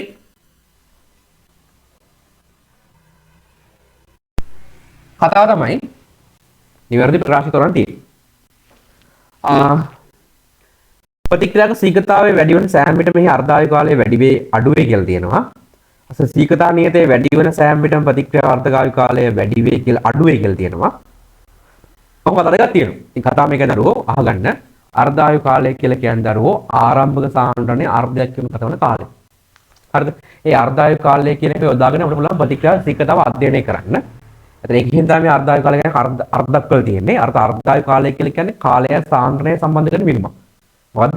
ආරම්භක සාන්ද්‍රණයේ එහි අර්ධයක් වෙන කතාවන කාලය. හරිද? ඒතකොට අර්ධායු කාලය අපි කියන්නේ අර්ධායු කාලය අපි ශුන්‍ය පෙළ ප්‍රතික්‍රියාවලට පළමු පෙළ ප්‍රතික්‍රියාවලට දෙවෙනි පෙළ ප්‍රතික්‍රියාවට වෙන වෙනම අධ්‍යයනය කරනවා. කළා අපි මේ ශුන්‍ය පෙළ පළමු පෙළ දෙවෙනි පෙළ ප්‍රතික්‍රියාවල අර්ධායු කාලය අතර සම්බන්ධතා ගන්න. කතාව තමයි දරුවෝ ශුන්‍ය පෙළ ප්‍රතික්‍රියාවත් උතින් R = K නෝට් කියලා ගන්නම්. හරිද? එයාගේ වෙන්නේ එතකොට එයාගේ මේ ශුන්‍ය පෙළ ප්‍රතික්‍රියාවක ප්‍රතික්‍රියාව දිගට ඉස්සරහට සිදුවෙනකොට සාන්ද්‍රණය අඩු වුණාට සාන්ද්‍රණය අඩු වුණාට සීඝ්‍රතාව නීතියක් තියෙනවා. සීඝ්‍රතාව නීතියක් තමයි තියෙන්නේ. ඒකින්ද අර ආරම්භයේ තියෙන ලොකු සීඝ්‍රතාවයම එරසම තියෙනවා ඇත. අපේ අඩුවීමත් එක්ක සීඝ්‍රතාව අඩු වෙන්නේ නැහැ. ඒකින්ද ශුන්‍ය පෙළ ප්‍රතික්‍රියාවක ඉදිරියට සිදුවීමත් එක්ක වෙන්නේ අර්ධායු කාලය අඩු වෙන එක. හරිද? අර්ධායු කාලය අඩු වෙන එක. මොකද ඉස්සරහට යන්න කියන්නේ දැන් මුලින් සාන්ද්‍රණය 20ක් වගේ තිබ්බනම් එතකොට මුලින් ඒ අර්ධයක් කරන්න 10ක වෙනසක් සිදු කරන්න ඕනේ. ඊට පස්සේදී මෙයාගේ සාන්ද්‍රණය අර්ධයක් කරන්න වෙනස 5යි. හරි. වෙනස 5යි. එතකොට මේ මෙතන ගතන කාලය තමයි පළවෙනි අර්ධජීව කාලේ T භාගය සේ 10 5ක් කරන ගතන කාලය තමයි ඊළඟ අර්ධජීව කාලය. කොහොම සාන්ද්‍රණය අර්ධයක් කරන ගතන කාලය තමයි T භාගය කියලා කියන්නේ. හරි. මෙයාගේ එතකොට 20 කියන සාන්ද්‍රණය 10ක් බවට පත් කරන්නේත් මෙතන තිබ්බ ආරම්භක සීඝ්‍රතාවයෙන්මයි. අපි දුව ආරම්භක සීඝ්‍රතාව 100 කියලා 100යි. 10 කියන 5ක් බවට පත් කරන්නේ ආරම්භක සීඝ්‍රතාව 100යි. අනිවාර්යයෙන් අපි දන්නවා මෙතන 20 10ක් කරන ගතන කාලයට වඩා 10 5ක් කරන ගතන කාලය අඩුයි කියලා. මොකද එකම සීඝ්‍රතාවයකින් 10ක වෙනසකුයි 5ක වෙනසක් සිදු කරනකොට 5ක වෙනසට අඩු කාලයක් තමයි යන්නේ. කොහොම හරි ශුන්‍ය පෙළ ප්‍රතික්‍රියාවක වෙන්නේ අර්ධ ජීව කාලය එන්න අඩු වෙගෙන යනවා. හරි. ඒ වගේම ශුන්‍ය පෙළ ප්‍රතික්‍රියාවක අර්ධ ජීව කාලය වෙන සූත්‍රයක් තියෙනවා. ඒක සාධනය කිරීම සිලබස් එකෙන් අතට ප්‍රශ්න වලදී කරනවා. එයා ඇවිල්ලා ඒ බෙදීම 2යි ඒකේ. එතනදී පළමු පෙළ ප්‍රතික්‍රියාවක් ගත්තට පස්සේදී පළමු පෙළ ප්‍රතික්‍රියාවක අර්ධ ජීව කාලයට මොකද්ද වෙන්නේ දරුවෝ? එයාගේ සාන්ද්‍රණය අර්ධයක් වෙනවත් එක්ක සමානුපාතිකව සීඝ්‍රතාවත් අර්ධයක් වෙනවා. දැන් මෙයා 20 10ක් වෙනකොටම අපි හිතමු මෙයාගේ සීඝ්‍රතාවය මෙයාගේ ආරම්භයේ 100 කියලා. සංසන්දනය කරන පාසලේ 20 100 කියලා ගත්තා. මෙයාගේ සාන්ද්‍රණයේ අර්ධයක් වෙනකොට සීකතාවත් අර්ධයක් වෙනවා. ඊළඟට මෙයාගේ සාන්ද්‍රණය දැන් 5ක් බවටපත් කරන්න තමයි තියෙන්නේ. ඉතින් මෙතන 20 10ක් බවටපත් උනේ 100ක වේගයකින්. දැන් මෙතන 10 5ක් බවටපත් වෙන්නේ 5ක වේගයකින්. සාන්ද්‍රණයේ අර්ධයක් කරනකොට සීකතාවත් අර්ධ වෙවි යනවා. එහෙනම් මේක අර්ධ ජීව කාලය සමානයි දරුවෝ. අර්ධ ජීව කාලය සමානයි. පළමු පෙළ ප්‍රතික්‍රියාවක අර්ධ ජීව කාලය ගෙනෙන්න සමානයි. මම මොකද්ද කරන්නේ? අර්ධ ජීව කාලය කියන්නේ කාලය සාන්ද්‍රණය සම්බන්ධ කරන බිඳුමක්. අර්ධ ජීව කාලය කියලා කියන්නේ කාලය සාන්ද්‍රණය සම්බන්ධ කරන බිඳුමක්. ඒක අර්ධයක් වීමක්. හරිනේ? ආරම්භක සාන්ද්‍රණය අර්ධයක් වෙන ගන්න කාලය. අපි මොකද කරන්නේ? අපේ අධ්‍යයනයේ ශුන්‍ය පෙළ ප්‍රතික්‍රියාවල, පළමු පෙළ ප්‍රතික්‍රියාවල, දෙවන පෙළ ප්‍රතික්‍රියාවල අර්ධ ජීව කාලයට මොකද්ද වෙන්නේ කියලා බලන්න. ශුන්‍ය පෙළ ප්‍රතික්‍රියාවක අර්ධ ජීව කාලය අඩු වෙනවා යනවා. හරිද? ඒ පළමු පෙළ ප්‍රතික්‍රියාව අර්ධ ජීව කාලය සමානයි. එයාගේ වේග මේ අර්ධ ජීව කාලයේ සූත්‍රෙ 0.69 අතර බෙදීම k. ඊළඟට දෙවෙනි පෙළ ප්‍රතික්‍රියාවක දරුවෝ මම අර වගේ 20යි 100යි එකෙන් සාන්ද්‍රණය සීකතාවය ආරම්භ කරන්නම් දරුවෝ. හරිද? ඒක කතාව තමයි දරුවෝ. දැන් මෙයා 10ක් වෙනකොට මොකද්ද වෙන්නේ? සෝරි මෙතන වර්ගයක් එනවා. මෙයා අර්ධයක් වෙනකොට සීකතාව 4යි ගුණයක් වෙනවා. සීකතාව සෑහෙන අඩු වෙනවා. 25ක් වෙනවා. දැන් මෙයා 20 10ක් කරගෙන 100 වෙකින් ගියේ 10 5ක් කරන එක කරන 25ක් වෙකින්. රොතරම තේරෙනවා සීකතාව සෑහෙන අඩු වෙනවා. සීකතාව සෑහෙන අඩු වෙනවා කියලා කියන්නේ සාන්ද්‍රය අර්ධයක් වෙන අතර කාලේ වැඩි වෙන්න ඕන. දැන් මෙතෙන්දී 10 5ක් කරේ 50ක වෙයි. හරි. මෙතෙන් 10 5ක් කරේ 25ක වෙයි කියන්නේ. අනිවාර්යෙන් කාලය ඒක වැඩිපුර යනවා. හරි. මේ දෙවෙනි ප්‍රතික්‍රියාවක සීකතාව සෑහෙන අඩු වෙනවා. වර්ගකින් අඩු වෙනවා. අඩු වෙන හින්දා අර්ධ ජීව කාලය දෙන්න වැඩි. හරි. අර්ධ ජීව කාලය වැඩි. එතකොට මේ දෙවෙනි පෙළ ප්‍රතික්‍රියාවක අර්ධ ජීව කාලයේ සූත්‍රය සිලබස් එකේ නැහැ. හොඳේ. සිලබස් එකේ නැහැ. ඒකට මම ඔන්න දුන්නා. ඔන්න තියරි පන්තියත් මම දැන් දුන්නා. ඔන්න MC ක්ලාස් එකේ දුන්නා දෙවෙනි පෙළ ප්‍රතික්‍රියාව අර්ධ ජීව කාලයේ සූත්‍රය මේක. මේ දෙක තියෙනවා ඇත සිලබස් එකේ. සහ මේ දෙක ප්‍රශ්න වලට එනවා ඇත. මේ දෙක එන විදිහත් මම සාධන ගන්නවත් ඇත. හරිද? ඉතින් මේක සිලබස් එකේ නෑ. මේක ලියුවා බෑ. හරි කතාව. එතකොට මේකෙන් දක්වන විදිහට මම කියාගෙන ගියේ ශුන්‍ය පෙළ ප්‍රතික්‍රියාවක, පළමු පෙළ ප්‍රතික්‍රියාවක, දෙවෙනි ප්‍රතික්‍රියාවක අර්ධ ජීව කාලය කොහොමද වෙනස් වෙන්නේ කියලා ප්‍රතික්‍රියා ඉදිරියට සිදුවීම සමග. හරිද? එතන මේ අර්ධ ජීව කාලය කියන කෙනා දරුවෝ k එක වෙනස් වෙනවා. k වැඩි වෙනවත් එක්කම අර්ධ ජීව කාලය අඩු වෙනවා. k වැඩි වෙනවත් එක්කම අර්ධ ජීව කාලය අඩු වෙනවා. k වැඩි වෙනවත් එක්ක අර්ධ ජීව කාලය අඩු වෙනවා. ඒක සරල සම්බන්ධයක් තියෙන දරුවෝ. k වැඩි වෙනවා කියලා කියන්නේ මොකද්ද? k වැඩි වෙනවා කියලා කියන්නේ දරුවෝ සීකතාව වැඩි වෙනවා. k වැඩි වෙනවා කියලා සීකතාව වැඩි වෙනවා. k වැඩි වෙනවා කියලා කියන්නේ සීකතාව වැඩි වෙනවා. සීකතාව වැඩි වෙනවා කියලා කියන්නේ ඉතින් දරුවෝ අර්ධ ජීව කාලය අඩු වෙනවා. හරි. මේක දෙවෙනි පොයින්ට් එක හරි. ඒ පළවෙනි පොයින්ට් එකත් හරි දරුවෝ. මොකද්ද? ප්‍රතික්‍රියාවක සීකතාවය වැඩි වෙන විට සෑම විටම අර්ධ කාලය අඩු වෙනවා. හරිද? සීකතාව වැඩි වීමත් එක්ක අනිවාර්යෙන් අර්ධ කාලය අඩු වෙනවා. හරි. පැහැදිලි කතාව. මොකද සීකතාව වැඩි කියලා කියන්නේ මොකද්ද? දැන් සීකතාව වැඩි කියලා කියන්නේ අනිවාර්යෙන්ම කියන්නේ වේගෙන් වෙනවා. වේගෙන් වෙනවා කියන්නේ අනිවාර්යෙන් අර්ධ කාලය අඩු වෙන්න ඕන. හරි. පැහැදිලි කතාව. ඊට පස්සේ කෙනෙක් අහනවා මේ ඉතින් මේ පළමු පෙළ කෙනෙක්ට බලන ප්‍රශ්නයක් මම මේ කියන්නේ. පළමු පෙළ ප්‍රතික්‍රියාවල අර්ධායු කාලය නියතයිනේ. කියන්නේ නියතව තියෙනවනේ. මොකද්ද මේ අර්ධායු කාලය අඩු වෙනවා කියලා කියන්නේ? ඒ දරුවෝ පළමු පෙළ ප්‍රතික්‍රියාවක් ගත්තාත් හරිද? පළමු පෙළ ප්‍රතික්‍රියාවක් ගත්තාත් අපි හිතමු උෂ්ණත්වය වැඩි කරලා සීකතාව වැඩි කරනවා කියලා ප්‍රතික්‍රියාව. ඒ කිසියම් උෂ්ණත්වයකදී මොකද්ද ප්‍රතික්‍රියාව වෙනවා. හරිද? එතන ඒ වෙනකොට ඒ ප්‍රතික්‍රියා අදාළ උෂ්ණත්වයේදී ඒ අදාළ උෂ්ණත්වයේදී පළමු පෙළ ප්‍රතික්‍රියාව වෙනකොට ප්‍රතික්‍රියා දිගින් දිගටම සිදුවන අර්ධායු කාලය සමානයි. හරි? දැන් වැඩි උෂ්ණත්වයකට ගියා කියමු. වැඩි උෂ්ණත්වයකට ගියොත් සීකතාව වැඩි. සීකතාව වැඩි කියලා කියනවා සීකතාව වැඩි කියලා කියන්නේ කලින් අවස්ථාවට සාපේක්ෂව දැන් අර්ධායු කාලය අඩුයි. හරිද? සීකතාව වැඩිනේ අර්ධායු කාලය අඩුයි. බයි අර්ධායු කාලය අඩුයි.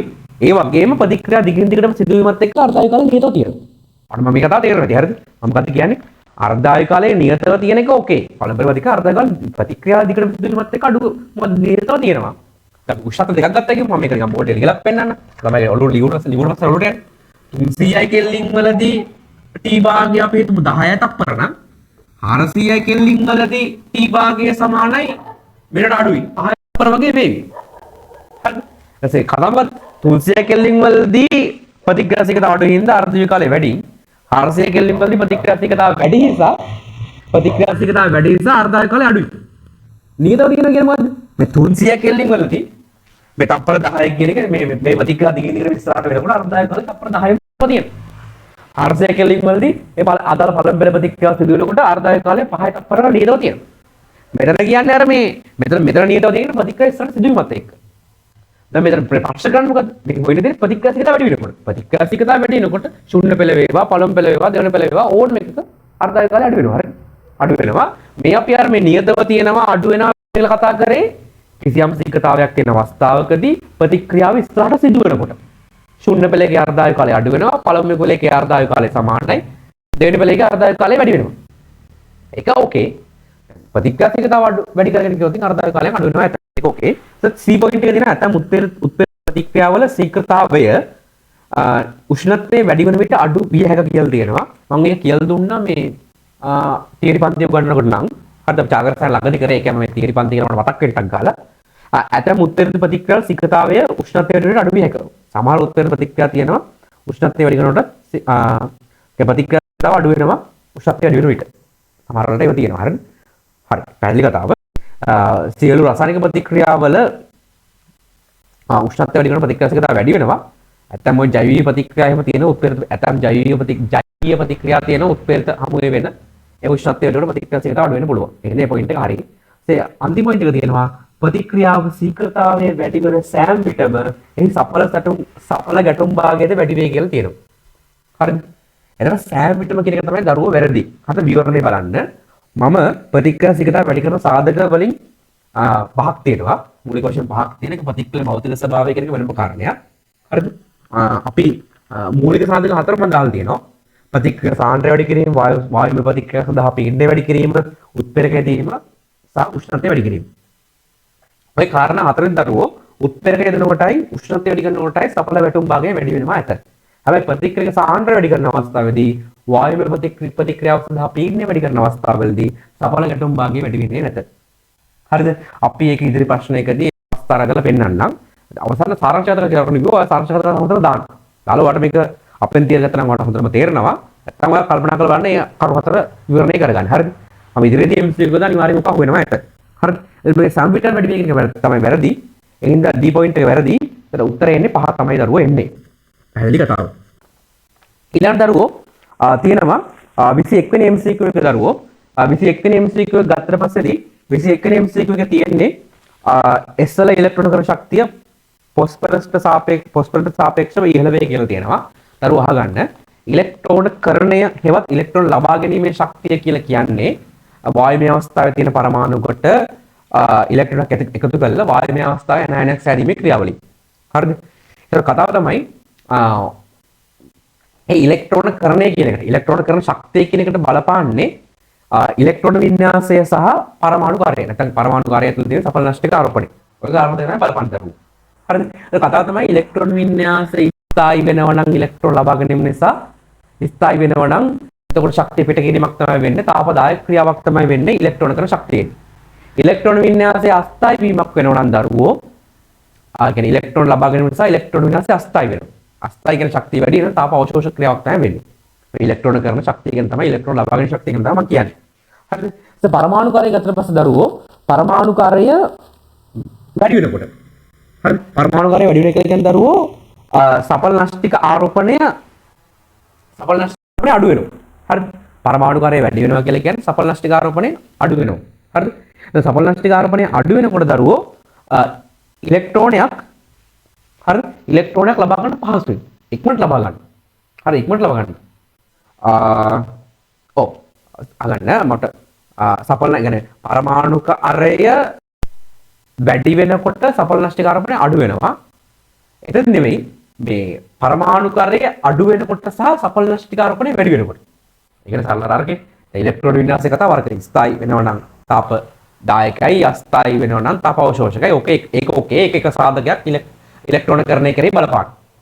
පරමාණු කාර්යය ගන්න පස්සේ පරමාණු කාර්යය අඩු වෙනකොට සහ සඵල නෂ්ටික ආරෝපණය වැඩි වෙනකොට ඉලෙක්ට්‍රෝන කරන ලේසි. ඉලෙක්ට්‍රෝන කරන ලේසි කියලා කියන්නේ ඉක්මනට අරගෙන ස්ථායි වෙනවටපත් වෙනවා. එතකොට කියන්නේ පරමාණු කාර්යය අඩුවීම කියන එක. පරමාණු කාර්යය අඩුවීම කියන එක. නැත්නම් සඵල නෂ්ටික ආරෝපණය වීම කියන එක බලපාන්නේ ඉලෙක්ට්‍රෝන කරන ශක්තිය අඩු වෙන්නේ. අඩු වෙන්නේ කියලා කියන්නේ තාපදායකගේ දරුව වැඩි වෙන්නේ. හොඳයි. පිට කරන එක තාපදායකගේ වැඩි වෙනද බලපාන්නේ. ඒතර ওই සාධක දෙක තමයි තියෙන්නේ. එතකොට දරුවෝ කියන්නේ මෙහෙම හඳයි. දැන් ඉලෙක්ට්‍රෝන වින්‍යාසය තමයි දරුවෝ ප්‍රබල සාධකේ. ඉලෙක්ට්‍රෝන වින්‍යාසය ස්ථායි වෙනවා නම් තාපදායක වෙනවා. ඉලෙක්ට්‍රෝන වින්‍යාසය අස්ථායි වෙනවා තාප අවශෝෂක වෙනවා. හරිද? ඒතකොට තාප දායකයන් වල පොඩි වෙනස් වීම, තාප අවශෝෂකයන් වල පොඩි වෙනස් වීම බලවන්න ඊළඟට තමයි පරමාණු කාර්යය බලපාන. පරමාණු කාර්ය කතාව තමයි පරමාණු කාර්යය අඩු නම් සපලනස්ටික ආරෝපණය වැඩි නම් හොඳින් ගන්නවා, ටක් ගාලා ගන්නවා. ටක් ගාලා අරගන්නවා. ඒ කියන්නේ ඉලෙක්ට්‍රෝන කරන්නේ තාප දායකයන්ගේ වැඩි. හරි.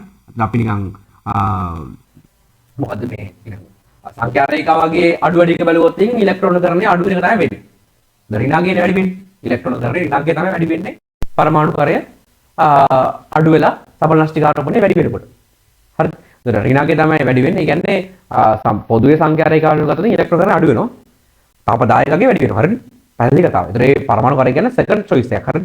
කියන්නේ ඉලෙක්ට්‍රෝන විනාශයෙන් තීරණය කරන තාප දායක තාප අවශෝෂකද කියන එක අර ඒක අර අණු කියන්නේ ඒක අර පොඩි පොඩි විස්තර ගන්න තමයි පරමාණු කාර්යය කියන එක බලපාන්නේ. මෙතන තියෙන එතකොට කොහොම හරි S වල ඉලෙක්ට්‍රෝන කරන ශක්තිය ෆොස්ෆරස්ට සාපේක්ෂව ඉහළ වේ ඒක හරි. හරි ෆොස්ෆරස්ට සාපේක්ෂව ඉහළයි. ඉහළයි කියලා තියෙනවා. ඊට පස්සේ දෙවි පොයින්ට් එක තියෙනවා S වල සපලනස්ටික ආරෝපණය ෆොස්ෆරස්ට සාපේක්ෂව ඉහළ වේ. S වල සපලනස්ටික ආරෝපණය වැඩි නම් දරුවෝ සපලනස්ටික ආරෝපණය වැඩි කියලා ඉක්මනට ගන්නවා. එහෙනම් තාප දායකයට වැඩි වෙන්න ඕන. දැන් මේ පැත්තේ වෙලා තියෙනෙත් ඒකනේ දරුවෝ. ෆොස්ෆරස් වල සල්ෆර් වල තමයි කියන්නේ. ඉතින් අපි කොහොමද දන්නේ සල්ෆර් වලට වඩා ෆොස්ෆරස් වල සල්ෆර් සපලනස්ටික ආරෝපණය ඉහළයි කියලා? අපි දන්නෝනේ ආවර්තයේ දිගේ ඉදිරියට සපලනස්ටික ආරෝපණය වැඩි වෙනවා. ඉතින් ෆොස්ෆරස් වල සල්ෆර් වල සපලනස්ටික ආරෝපණය වැඩි. සපලනස්ටික ආරෝපණය වැඩි නම් අර ඒ සාධකය කියන එක බලපාන්නේ, ඒ කියන්නේ ඒ සාධක අනුව ගත්තොත් සපලනස්ටික ආරෝපණය වැඩි වීම බලපාන්නේ ඉලෙක්ට්‍රෝන කරන්නේ තාප දායකගේ වැඩි වෙන්නේ. ඉතින් අතරම ෆොස්ෆරස් වල සල්ෆර් වල තාප දායකගේ වැඩි වෙනවා. අරක හේතුවක් විදිහට ගන්න පුළුවන්. හොඳ. ගන්න පුළුවන් ඒක. හරි. ඒක නිසා 21ට උත්තර 1 කියලා ගන්න පුළුවන් අපිට. හරි. පාස් පේපර් ප්‍රශ්න වලත් ඔය තර්කෙම තියෙනවා ඇවිල්ලා තියෙනවා. උත්තර 1 තමයි අරන් තියෙන්නේ. හරි. දරුවෝ සෝඩියම් අයඩයිඩ් ජලීය ද්‍රාවණයකට Cl2 දියරතම තදින් සැලබූ විට දාපැහැති ගෝලිකාවක් නිරීක්ෂණය කළ හැකි කියලා තියෙනවා. ඕක ඇල්ල දරුවෝ ගෝලිකාවේ පරීක්ෂණය හෙවත් ක්ලෝරින් දියර පරීක්ෂාව කියන එක තමයි. අර ඔය SPD වල ප්‍රශ්නයක්. හරිද? ක්ලෝරින් දියර පරීක්ෂාව සහ හෙවත් ගෝලිකාවේ පරීක්ෂණය කියන එක අපි ඉස්සරහට බලමු. හරිද? දැන් මෙතනදී මම කියන්නේ හැල්ජන කාණ්ඩයේ පහළට යන විට ඔක්සිහාරණය වැඩි වෙනවා. ඔක්සිකරණය ඔක්සිහාරක ගුණය වැඩි වෙනවා. හරිද? මම මේ පොඩ්ඩක් සටහනක් දාන්නම් බෝඩ් එකේ. හරිද? මෙන්න මේක. හරි. පල්ලෙහාට ඔක්සිකරණය වැඩි වෙනවා. හැල්ජන කාණ්ඩේ. පල්ලෙහාට ඔක්සිකරණය වැඩි වෙනවා. හරිද? අපි ගමු F F2 තමයි ක්‍රියාකරණය වෙනවා. ඊට පස්සේ Cl Cl2 ඒ කියන්නේ හරජන කියන එක ඔක්සිකරණය වෙනවායි කියලා කියන්නේ මෙහාට යන එක. ඔක්සිහරණය වෙනවා කියන්නේ මෙහාට යන එක. Br Br2 I I2.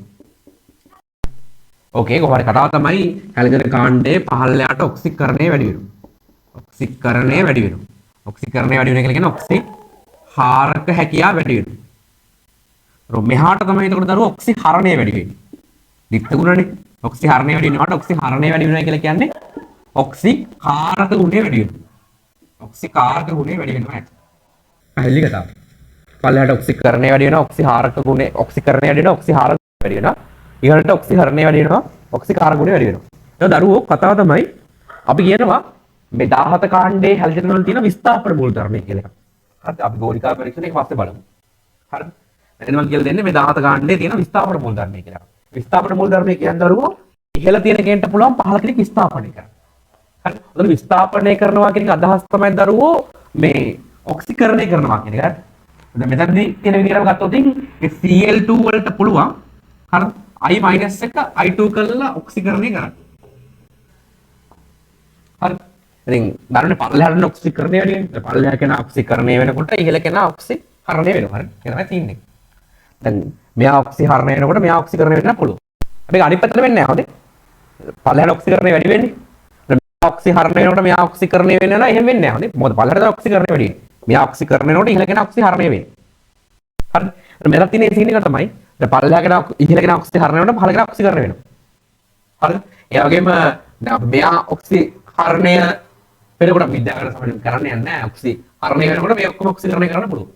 අවශ්‍ය කරන්නේ නැහැ. දරුවෝ ඔය ගෝලිකා පරීක්ෂාව සියලු දින පරීක්ෂාවට වෙන්නේ මෙන්න මේ විස්ථාපන මූලධර්ම එකයි වෙන්නේ. මොකද්ද? ඉහළ කෙනා ඔක්සිහරණය වෙනකොට පහළ කෙනා ඔක්සිකරණය වෙනවා. කරන වෙලා I2 එනවා. ඒතර I2 එක එතකොට අපිට මේක කියනවා වගේ දම්පැහැති ගෝලිකාවගේ දිස්සෙනවා. අපිට Br එක Br2 වලට ඔක්සිකරණය වුණොත් එයා දුබුරු පැහැති ගෝලිකාවක දිස්සෙනවා. ඒතර පළවෙනි පොයින්ට් එක හරියි. පරීක්ෂණය සම්පූර්ණයෙන් පැහැදිලි කරලා නෑ දරුවෝ. එතන මේ පරීක්ෂණය කරන්න කාබනික ස්තරයක් තියෙනත් ඕන. ඔබ මෙතනදී අර සියලු දේ දමා තදිසල උඩට දම්පැදි ගෝලිකාව නිරීක්ෂණය කළ හැක කියන හින්දා අර එක හරි කියලා ගන්නවා. දෙවෙනි කොටින්ේ පැහැදිලි කරනවා හොඳේ. පල්ලෙහාට ඔක්සිකරණය හෙවත් ඔක්සිහාරගුණය කරේ චින්තය මෙයා ඔක්සිකරණය වෙලා මෙයා ඔක්සිහරණය වුණේ නේ. අර මෙයා ඔක්සිකරණය වෙලා ඉවත් වෙන එකට තමයි කියන්නේ I2 බවට පත් වෙන එකට තමයි අපි විස්ථාපනය වෙනවා කියලා කියන්නේ. හරි. අර ඉවලා යනවා කියලා කියන්නේ විස්ථාපනය වෙනවා කියලා කියන්නේ අර ඔක්සිකරණලා I2 බවට පත් වෙලා යන එක.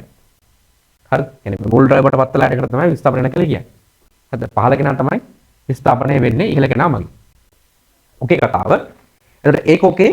එතකොට ඊට පස්සේ දින අන්තිම MCQ 24යි 25යි. හරිද? 25 වෙනි MCQ ගත්තට පස්සේ දරුවෝ මම ඒක මුලින් කියන්නම්. හරිද?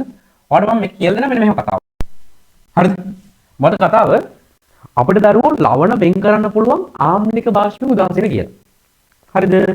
ආම්ලික භාෂ්මික උදාසීන කියලා වෙන් කරන්න පුළුවන්. අපිට ලවණ කියන පද ආම්ල භාෂ්ම ප්‍රතික්‍රියා කරලා ලැබෙනවා. අපිට ලවණ වෙන් කරන්න පුළුවන් ආම්ලික භාෂ්මික උදාසීන කියලා. දැන් වෙන් කරන විදිය තමයි මතක තියාගන්න විදිය තමයි දැන් මේවයි අර මේ මතක තියාගන්න විදිය. හරිද? මේ හර තීර ඉගෙන ගන්නවා 12 වෙනි පාඩමේ අයනික සමුදෙල්තාවර pH කියන කොටසේදී. දැන් හරි තීර ඉගෙන ගත්තත් අපි තීර ඉගෙන ගත්තට පස්සේදී අදාළ ලවණයේ ආම්ලික භාෂ්මික උදාසීන කියලා වෙන් කරගන්න මේ කියන ක්‍රමයෙන් තමයි. එහෙනම් මේ කියන ක්‍රමය ඔයාලට දා ගන්න ඕන. මොකද අදාළ ආම්ලීය භාෂ්මේ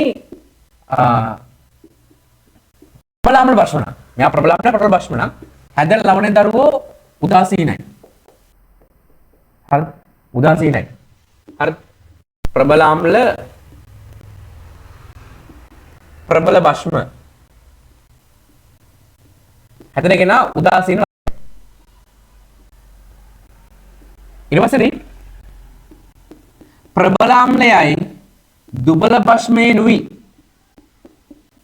හැදෙන ලවණේ